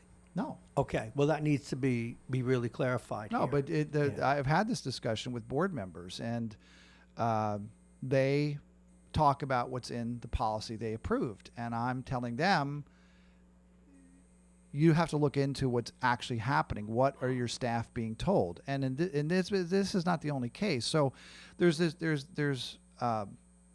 plenty of instances where there's been emergencies at the school where 911 is not called. They're never called. Almost never called. Almost never. And you're talking many instances. Why? Now, well, I think the main reason why is because their attorneys advise them not to do that, right? Not to create a paper trail, not to get the police involved, not to get paramedics involved. No, because I've had this conversation with police officers and detectives and DAs and people like that. And there seems to be this issue that if it happens in the school, it ought not to be considered a crime. Now, those are my words. Well, you're a hockey fan, so aren't there assaults that happen every week in hockey that yes, should be considered crimes anywhere else yes, except on a hockey rink? But that's true. However, there's this mitigating aspect, Robert, that they consent to it in the classic case. Kid goes to school, doesn't consent to getting stabbed. No, I mean, so I'm just telling you what the reality is. The reality is that staff are ordered not to. And they're told, basically, you're going to get in big trouble if you preemptively call 911. You don't run it by us. But a crime is... Look, you're not the expert. And tomorrow I get the expert on, and we're going to be talking about this. A crime is a crime, and a crime in order to be considered a crime, even if it happens in a school, unless I am insane. Well, whatever Dr. Balchan thought about the victim's medical condition, she knew he had been stabbed. Well, there you go. Call the police. You still want to call the police because you have a violent criminal who's now run out of the building and gone God knows where. Let's get real. I mean, and you have to stick with the facts. I understand that. But isn't this agenda-driven? Well, so now there's a specific case of what happened here. So the context of what happened, and it's worth pointing out because I didn't mention it at the top. There's a timeliness to reporting this, right? We're coming up on the 2-year anniversary of this incident. So it's, a week now away from the anniversary of the murder of Valerie Schwab. Then you had the Gemelli's Pizza melee. Then you had, which then led almost directly to this incident at the high school where EJ was stabbed. And that there's never been any look back of any kind. There's never been any kind of investigation. There's never been any kind of debrief. They basically put it in the rearview mirror from the moment it happened. Okay. And, so go to the particular case, right? Balchan, I think, is there confronted with this situation. And what she's thinking about is the media have been all over this school district for the past week about a stabbing, about the death of a student. They covered also the Gemelli's incident because they happened to be there in New Rochelle. What was the Gemelli's incident? It was 1 week later, the 17th of January. What was that? Oh, there was a melee where Brian Stamps was in the pizzeria at the corner of North and Eastchester near the high school.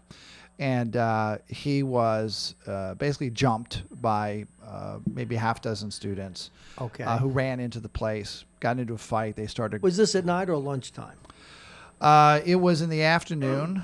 The exact time I don't know, But is it understood to have been after school at No. least? Always, once again, a kid outside. no. What happened is that Zena Brown, who's been now convicted of murdering Valerie Schwab, disappeared for a while.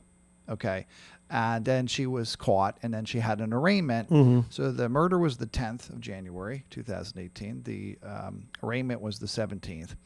And I was there at the courthouse. There was probably 200 students who came from the school to go to the arraignment, which in and of itself was a disgusting, despicable sight because the victim's family was seated in the courtroom and they were surrounded. The whole entire courtroom was packed to overflowing with students who were treating it like this was just a hilarious romp. Hilarious. Why? Oh, what were laughing, students doing in the joking. courtroom? Why did they show up? Ask For the what school purpose? district. No, I don't know why they were there. They were there to, I guess, show support for Zena Brown or to have a day off or to have fun or whatever. But wait, weren't they supposed to be in school then? Yes. Why? Okay. Did we ever find out why they were allowed to be in the courtroom? Yeah, because the school district was not enforcing their own policy that New Rochelle High School is a closed campus. None of those students shouldn't have been out of the school building on January 10th.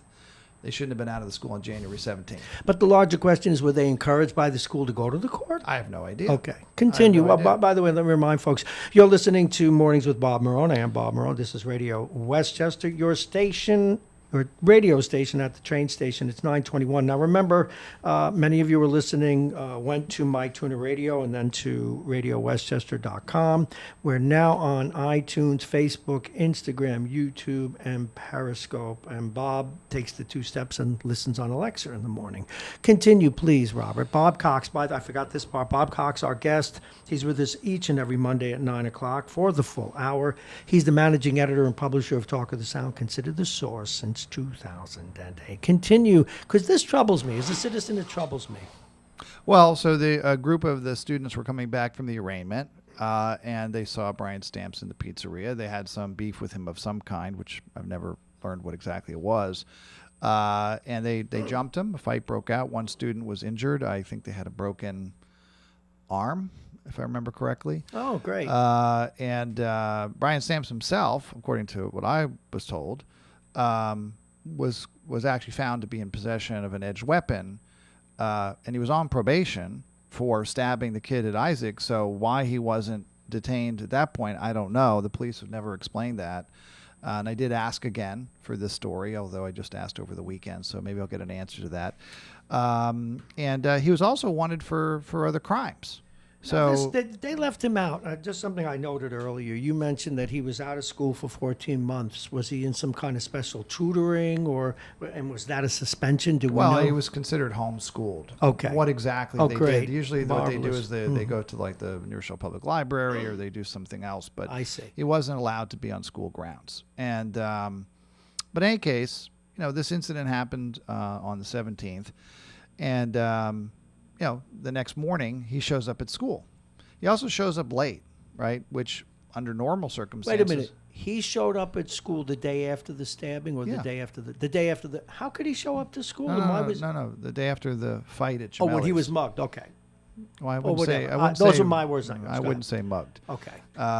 But after the melee, at Gemelli's, the following day he showed up at school, and I think there's concerns about that too because he's already a convicted violent criminal. Mm-hmm. Okay, I don't care that he was 13, 14, 15, 16. He's a convicted violent criminal who's been involved in this incident the day before, and at the time, assistant principal Joe Stavaggi was on scene. I was there myself. So he was aware for the that melee. this all happened. He right. he took the kid the kid with the broken arm was taken by ambulance to the hospital, and Stavaggi rode with him in the back of the ambulance.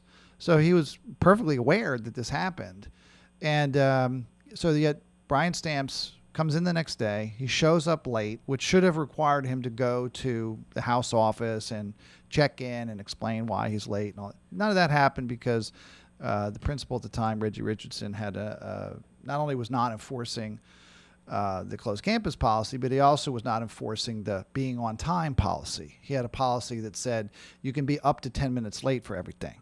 Okay. So this kid's actually 11 minutes late, according to the timestamps. And yet he's still allowed to come into the school, no questions asked. And then somehow takes about 10 minutes to get to his classroom. Don't know what he was doing. Somebody does, because there's video surveillance. And then goes into his classroom and stabs his classmate. We have no explanation as to exactly why. The story I was told off the record by police was that although this EJ was not at Gemelli's, he was friends with the kids who were. And so this was some kind of half-baked retaliation against a friend of the kids who jumped him. Right. Okay. But in any case, so that's the incident that happened.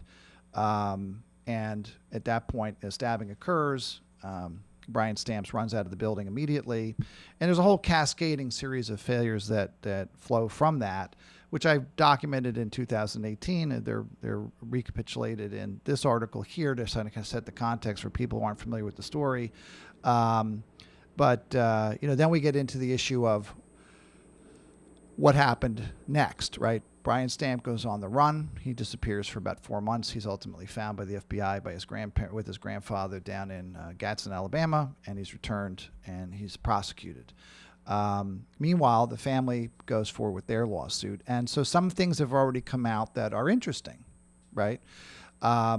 So one very interesting thing is that I got a copy of a list of witnesses that the district provided to the plaintiffs in response to their lawsuit. What's interesting about that list is half the people on their list would know nothing about what happened. Okay. Brian Osborne, then superintendent, Jeff White, assistant superintendent, director of pupil services, Rhonda Jones, a whole bunch of people that are on the list that have no direct knowledge of anything. They weren't in the building. They don't know anything. There's a whole bunch of other people who do have direct knowledge, right? Like Dr. Brooke Balchan is not on the list of witnesses provided by the district to the plaintiffs. The security guards who were directly involved, But can't the not on the plaintiffs list. subpoena them anyway? Well, but they're trying. I I understand. think you're missing the point. No, I got the The point. district is lying. No, I understand. No. But I'm interested in justice here. But they can still subpoena them. Yeah, I did get your point. But I'm looking at the larger picture. A bigger Hopefully they question can- for the community is why is the district overtly Well, lying yes. about who has knowledge of this incident? When was this Okay? list provided? 2018, I think, in Okay. the fall. Go ahead. Thank you. So they don't provide the names of people who have direct knowledge. They provide the names of a bunch of people who have no direct knowledge and who weren't eyewitnesses, weren't even in the building. And if you go through the motion practice, you can see what the district is doing. And I want people of New Rochelle to understand this. Stonewalling in kind of obscene ways, every possible maneuver they can make to prevent this case from going forward. And it's all sorts of dragging things out, delaying tactics. And inexplicably to me, okay, and I've asked the DA to explain this, the district attorney's office too. Okay, so there was basically a psychologist who works for the DA's office in the Victims Bureau who treated EJ. And she has all of her records, which the plaintiffs say document the trauma that he went through, the psychological trauma that he went through. The DA's office has refused to turn over any of those records. The basis for it is, well, they have to protect the privacy of EJ. EJ has already waived his right to privacy, saying, yes, give this to my lawyers. It went to a judge. There was a motion, order to show cause. And on December 18th, last month, the court ordered that the records be turned over. Now, they may have been turned over in the meantime, but there's no record of it. So I can only go by what's in the court record. But why is the DA's office Victims Bureau stonewalling the plaintiffs in this case? Why is the district stonewalling? Yeah, but I know you don't tell know the me. answer, but you You raised the tell me. question. But there's no benefit to it to them. It doesn't seem. I don't know what to tell you, Bob. No, I'm I just telling know you what's happening. No, you're asking me- I understand. No, I that's just my reaction. I don't know to it. why It's you say there's no 9:29. benefit. To the DA's office. What do you mean there's no benefit? Come at me. Is the DA in Westchester County appointed by somebody? No, they've. Oh, it's funny. Well, now you didn't hear my monologue today. You know how I feel about DAs, and I threw this woman who's supposed to be very gifted, who's running against Scarpino, under the bus. The last thing we need is another TV personality becoming a district attorney. We've got to take a break. We'll be back with Well, Bob I don't think Cox. we've ever had a TV personality become a district attorney. Well, we did it the other way around. Well, so that's two different things. Well, yes, but I don't want anybody who so wants if to be on Scarpino TV. goes on TV, then you would want him out too. Yeah. But that's, well, no, give me a moment, as I would give you, to rethink that before I go to break. I have to go to break right now. Our guest is very compelling. The story is compelling. Please stay with us. Bob Cox is our guest. He's the managing editor and the publisher of Talk of the Sound. Consider the source since 2008. We do have to share the weather with you again. A little too loud, wasn't it? The weather's brought to you exclusively by our friends at United Hebrew of New Rochelle, voted one of America's best rehabilitation and senior care campuses, and it's right here in New Rochelle. Visit uhgc.com. We're at the midpoint of the hour with Bob Cox. It is 32 now. Going to get up to 45 today. We had some flurries earlier today. They're gone. It'll be a mixture of sun and clouds this afternoon. Right now it's mostly cloudy. Tonight, clear and cold with lows around 29. Tuesday is a little more interesting. Early breaks of sun followed by mostly cloudy skies into the afternoon, highs around 40. Snow showers likely developing toward the evening. There is a chance most snow stays just to the south and east. That includes us, though. Tomorrow night, cloudy with snow showers likely. Planned for maybe an inch of coating, but that's worst case. That may be on the ground tomorrow morning. We'll keep you informed. The low will be about 29. Wednesday, sunny with a few flurries. The high 38, the overnight low 22. Burr begins to warm up on Thursday. Mostly sunny skies. The high 34, the overnight low 28. But it gets really warmer on Friday. Cloudy with rain late in the day. The high will be 49 degrees. The overnight low will be 49. Just about the same. The bottom of the hour is brought to you by the Aging Issues Management Concern, also Aging Issues Radio, the law firm of Payne & Con. Plug-in Virtual Reality and Dominic Cigars. They brought you Jake's Picks of the Week today. Dominic's Fine Cigars, licensed retailer with a big selection, including Arturo Fuente, Patrons, and more.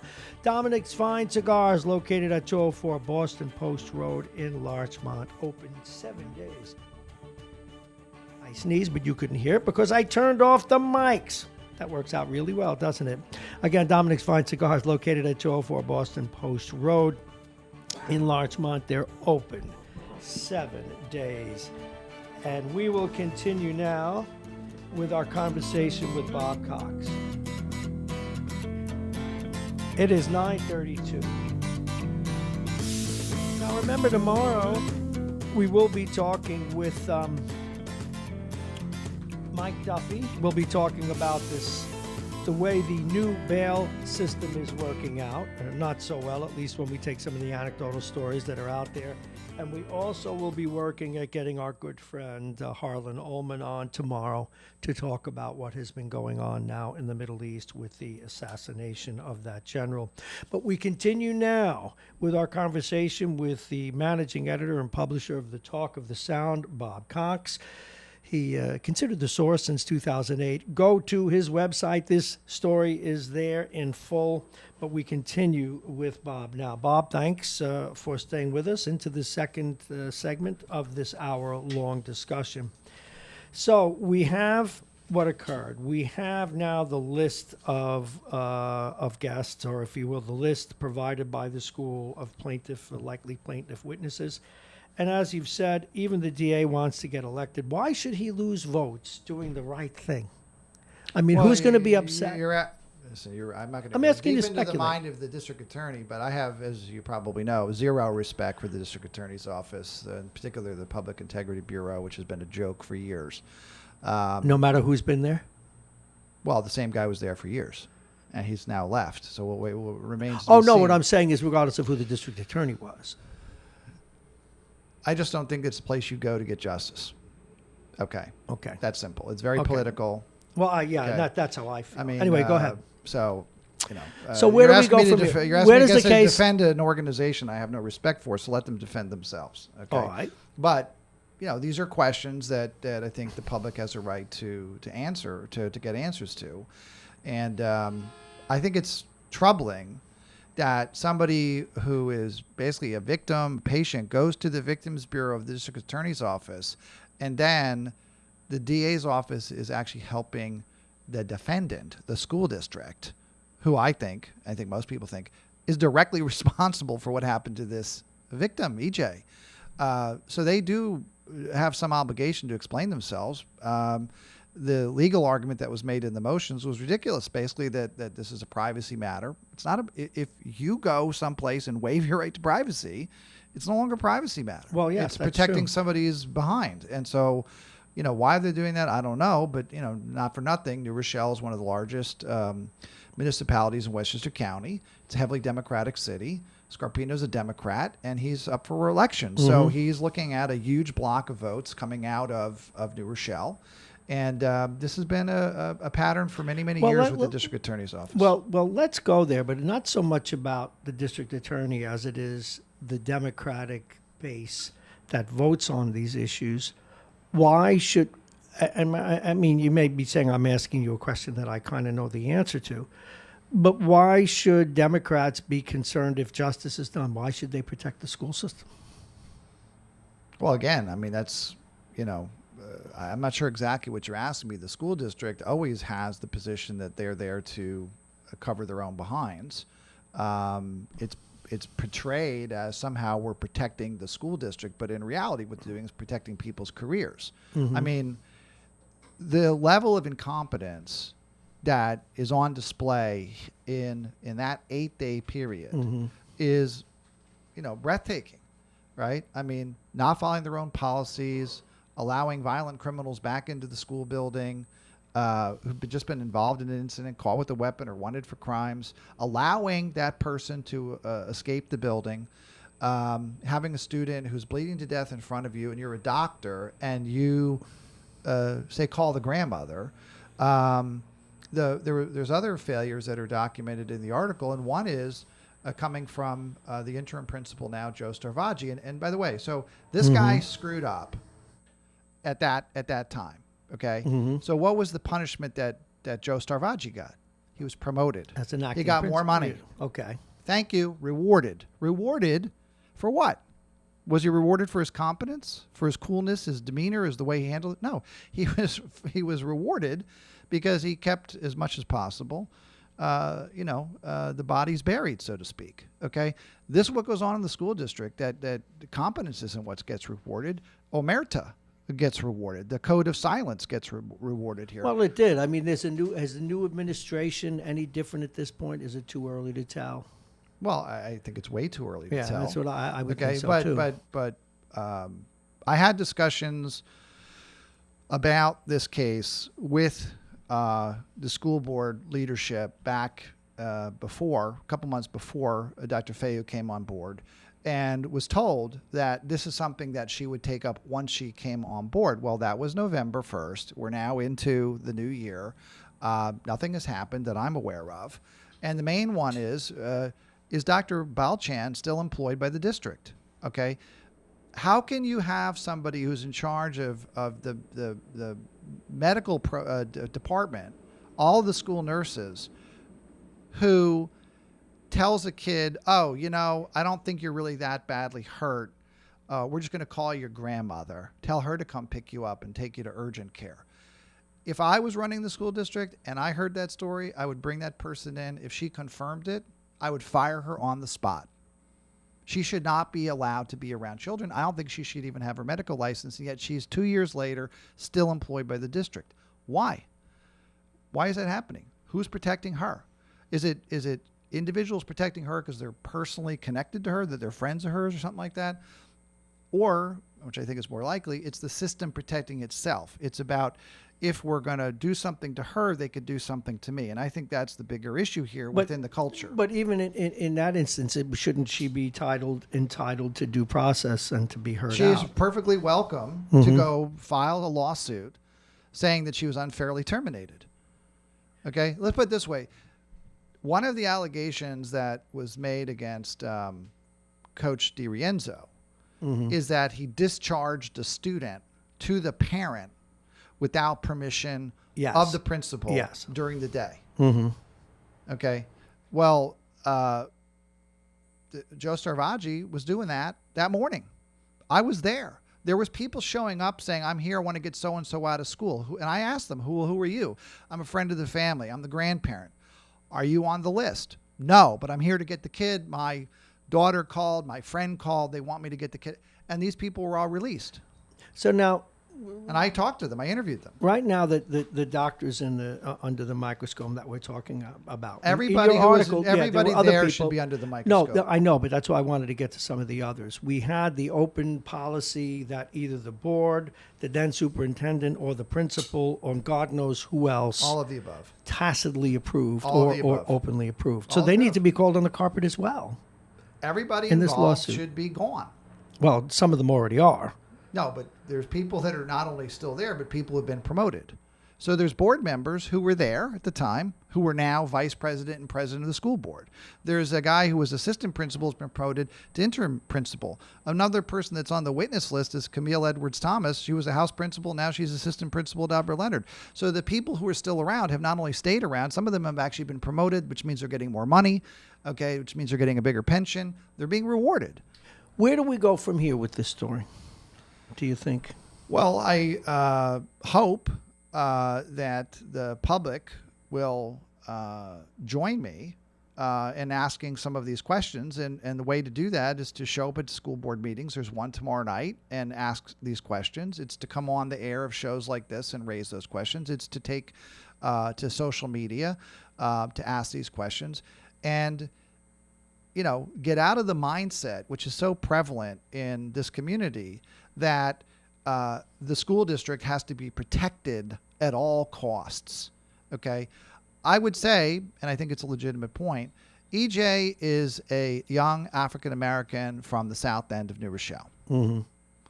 I think the situation would be very different if he was a white kid from the north end. The idea that the medical director would leave a kid like that dying in her office because she didn't want bad publicity would not be met with the indifference that's been the case with EJ.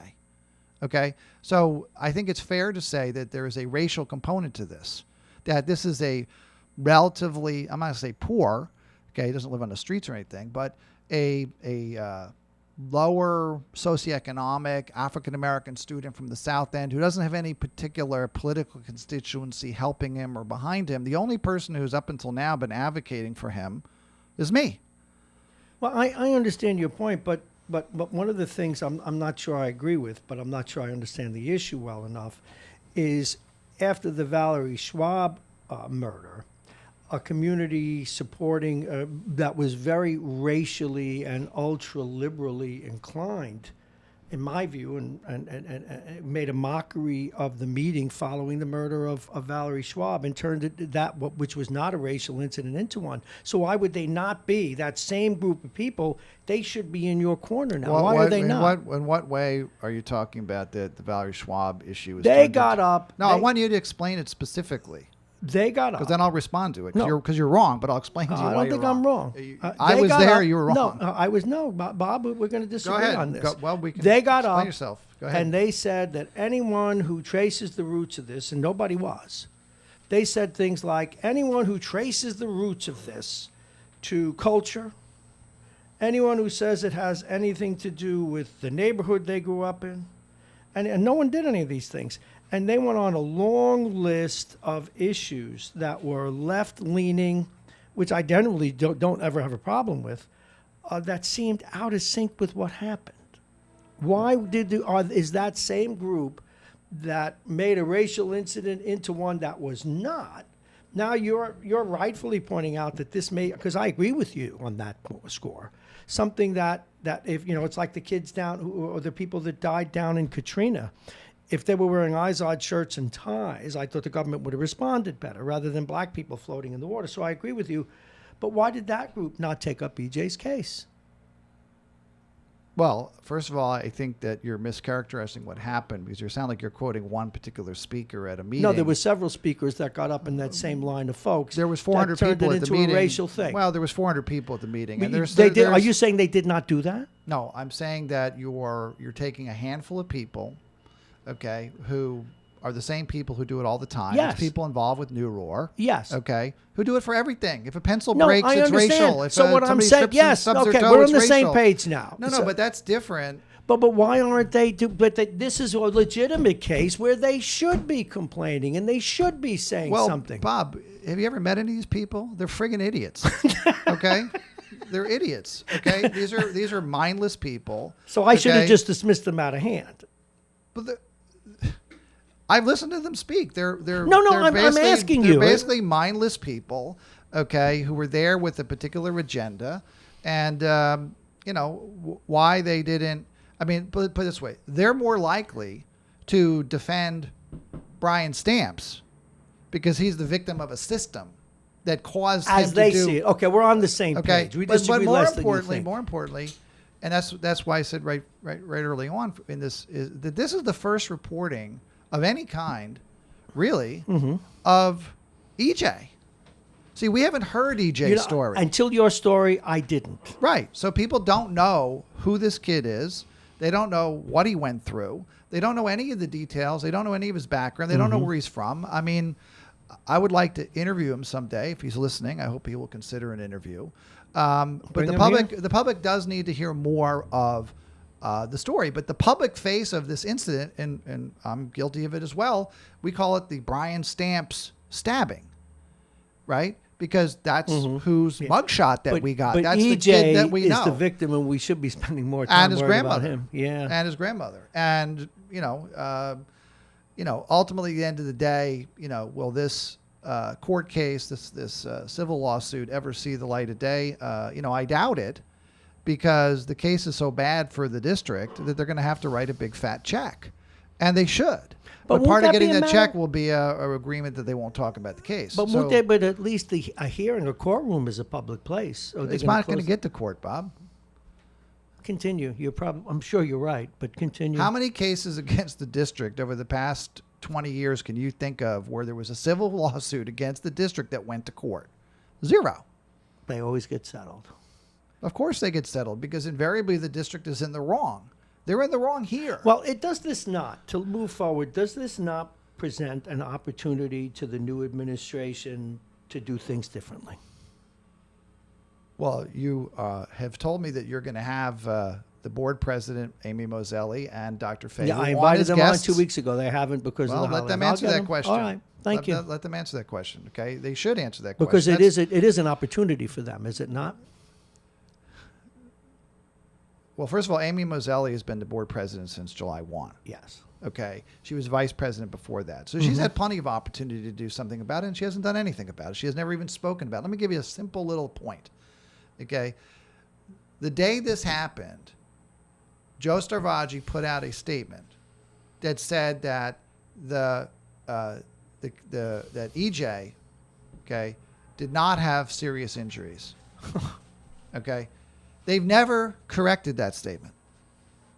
Now, the police department also put out a statement like that because they based it on what they were told initially. But to their credit, Deputy Commissioner Gazzola, I interviewed him last year, corrected that. Yeah, you That quoted him in your they- piece. The district never has done that. They've never owned any aspect of it.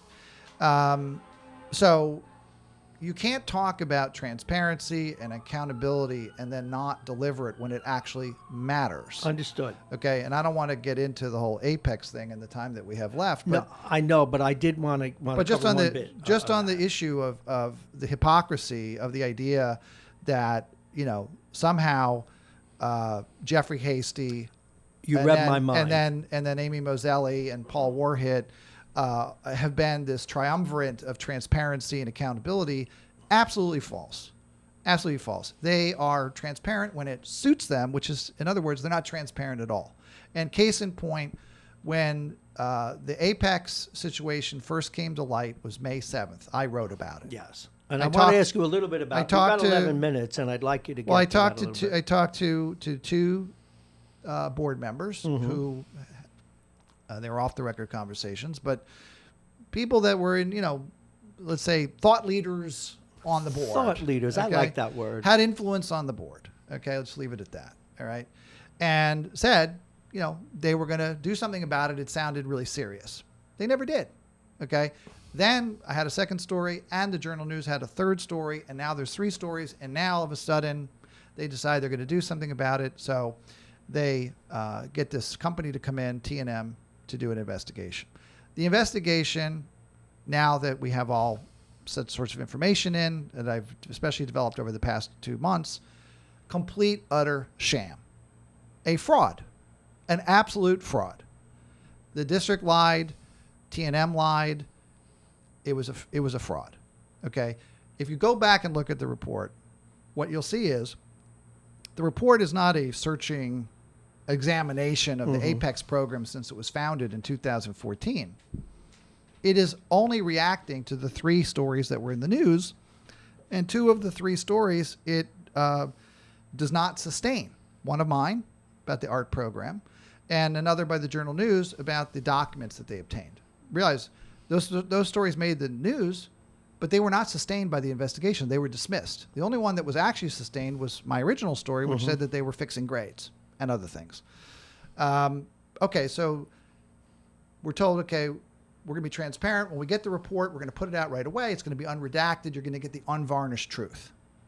Well, they got the report October, I think, 18th or 19th of 2018. They held on to it for weeks. They only released it after I got a copy and released it. Then they released it the next day. Then they said they were going to turn it over to the state, but they didn't. I have the state records now. You know where the state got the Apex report from initially? From me. They downloaded the version I had. They then kept waiting, and understand this. The Commissioner of Education, Mary Ellen Elia, is involved here, and she's asking her investigators, where is this report? Yeah. Okay, they had a press conference. Have they seen it yet? Where is it? Have No, they this is seen in it? December of 2018. Right. Okay. She's asking for it. Finally, the investigators give up getting it from the district, even though Jeffrey Hasty has gone out in public and said, oh, yeah, we're going to turn it over. They went onto the district's website, found it in board docs, downloaded it themselves. They had the report more than a week before it was ever given to them by the district. Okay. Meantime, we now know that from May of 2018, so 7 months earlier, the state had been directly involved in talking to the district about what was happening with this case, and they kept asking for status updates and when are we going to get the report. So at the press conference on December 5th, Hasty is asked by, to give credit, Colleen Wilson, who was at the Journal News at the time, have you been in contact with the state? No. That's an absolute lie. The records are very clear. I'm very comfortable saying when a lie is a lie, it's a lie. It's well documented. They were in touch with the district for 7 months, and they were beating down their door in December saying, where's the report? Where's the report? Yeah. Okay. Then Hasty gave a state of the district address, the first and hopefully last time this ridiculous, absurd, egomaniacal thing ever happens again. I have asked the district last month. They said, when can we expect the next one? And I have yet to hear back. And hopefully the reason is that they're not going to do it anymore. Well, that would be a wise move. But in this speech at the end of January, Hasty says that he makes a statement which is to the effect of, we will cooperate with the investigation if the state deems it appropriate to have one. Well, at that point, Hasty himself has been directly involved in turning over names and addresses of potential witnesses. He's brought the whistleblower forward. He's been sending information about their new lawyers at Ingram, whatever they're called. And he's an active participant in the investigation for about a month now. And he gets up at a public meeting and says, basically, I don't know what's going on with that. Maybe they'll call me. 9:53, my guest is Bob Cox. He's the managing editor and publisher of Talk of the Sound, considered the source since 2008. You can read the story we are discussing now in full on the Talk of the Sound website. Is the school district in any way calling Mr. Hasty back to account for some of this that you know of? The only thing I know of is that they hired an attorney to investigation into his mobile phone records, when he ran up a couple $1,000s in charges while traveling in Europe and Africa and on the high seas somewhere. I see. Which he's lied about many, many, many times. And so again, you talk about transparency, you talk about accountability, and then you go out and you lie and you manipulate and you mislead. That's what's been happening here. And that's what's, to take it back now to what's happening with EJ's case. That's what's happening now. Right? I mean, the lawyers for the district, from what I can see in what the record is now, and I don't see everything, understand, but I see what's in the record. I think that they're behaving in a way that's indefensible. What should they be doing in your view? Well, if they're asked to turn over records, They if should they're turn them ordered to over. turn over records, they should turn over records. Yes. Okay. They should operate in a way that is consistent with being ethically, sound practitioner of the law. I don't think they are. And I don't want to speak to what's happening in the depositions that have been going on. Of course. But I have the depositions from the case where the girl was left in the building during the fire emergency. During the fire emergency. It was a gas leak. But so here's what I can tell you. Okay. Some of the same school officials were deposed then or deposed now. And I've read what they said back then under oath, and they lied hundreds of times. Hundreds of times. Don't believe me? Ask the New Rochelle Fire Department. The school district sued them, and their testimony was a pack of lies about the fire department. This is the mindset of people who work in, I think, state educational bureaucracy. I think within the New Rochelle school system. I don't think it's unique to New Rochelle. But I said what's frustrating to me is that the public and the media so often are willing to take at face value statements that are made by people who work in our school system when their track record is very clear that they lie all the time. Okay? If you caught a principal reading the New York Post, they would lie and tell you that they were reading the Daily News just to lie, right? So that's the one thing I would say that people need to really reconsider here in this community. And it's so often what I see, it's kind of like that old Beach Boys song. You seem to have music on your deck there, so maybe we can bring up. No, we don't have Beach Boys. Be That's true to copyrighted. your school. This is the mindset that people have in the community, let me which see is what I could we find. have to be true to good old New Rochelle school system, what kind of come hell or high water, and so they're going to excuse any. Is that it? No, this is like a goal scoring. So Oh. this is like a sports song, but this is pretty good to end with Bob Cox because this has been it's been as fascinating and as interesting as watching a good Well, sport. I just 'Cause think it's that real. I would say it's difficult to do justice to the article in the time that we had, only because it took me months to write No, it. but you know what? But But that's why you're here. Drive people to it now. Well, Rob. but I would say that one other point that I think is worth making, because some people say, well, this person's gone, that person's gone. First of all, Dr. Balchan is still here, and she's in charge of the medical care for 11,000 students. She should not be. I would not want my kids Who anywhere else is near still her. here that troubles you? Joe Starvaggi. He's now the principal of the high school. He should be gone. They're getting rid of him come the summer. They have a job posting, but they should get rid of him now. Who else? The security guards that were involved, they obviously failed to do their job. And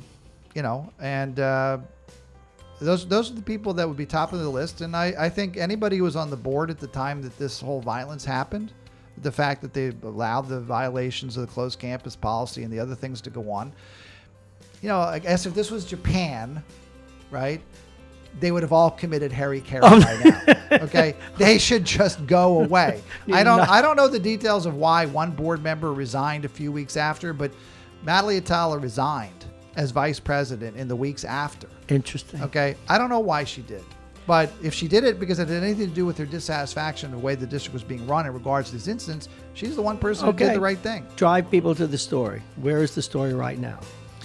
Well, I mean, the big news of this story is that the family has, and the victim EJ has, filed a lawsuit. That's the actual news coming out of the story, and this provides all the details. But there's a lot of nuggets in there about other failures. Talk of the sound. Go to it now. The details are there, and some of the details are fascinating, including even the you go ahead. No, I would just say that if you have a child in the New Rochelle school system, you should read this story. Because you have a grandchild, you have a friend, okay? You should read the story to understand that the district personnel did a lot of bad things. They lied about what they did. Major failures in security protocols that are documented here, like making up terms like modified lockout, which there's no such term, or lockout with restricted access. It's like doing what modified limited hangout. Remember exactly. that? Double secret probation. I mean, it's unending the amount of bad behavior that went on here. I would say depravity and sort of an indifference to human life that was exhibited by some people. We have to go, but another great job by you. Keep doing what you're doing, Bob Cox. The city, the county need it. If you're mad, show up at the school board meeting tomorrow night, 7 o'clock. Okay, thank you very much. Thank you, Bob Cox. We want to thank our guests today, Vince Russo, George Latimer, Jake's Picks. Jake is on a roll. Wait till he gets to the semifinals, or I guess we'd call the conference finals in football. We also had a really good conversation with Tom Ralph, real estate guy. Learned a lot. Bob Cox, as always. Now, tomorrow, of course, we have another great lineup of guests. We will be talking, and you'll want to be here for this. You'll want to listen in when we talk to Mike Duffy about how the new parole law is working out or not. We hope to get Harlan Ullman on. So stay with us tomorrow. We will be back at 6 o'clock. We also want to thank, tomorrow morning, actually 6:11. We also want to thank Aging Issues Management, Aging Issues Radio, the law firm of Pena & Con, Dominic's Cigars, and Plug-in Virtual Reality. Now, remember, Dominic's Fine Cigars, they're the people that brought you Jake's Football Picks of the Week, and we're looking to do the show live the Friday before the Super Bowl at their outlet. Licensed retailer with a big selection, including Arturo Fuente, Padrones, and more. Dominic's Fine Cigars, located at 204 Boston Post Road in Larchmont, open 7 days. And again, we got a note from the mayor. He was otherwise detained today. We'll see if we can't get him on tomorrow, Wednesday for sure. Bob Cox, thank you. Jake, thank you. A lot more to come tomorrow. This is Mornings with Bob Marrone. I am Bob Marrone. Thank you for listening. And remember, this is Radio Westchester. You can listen live on RadioWestchester.com, or you can go to the app, MyTuner Radio. We're on iTunes now, Facebook, Instagram, YouTube, and Periscope. Thank you so much. I'll see you tomorrow.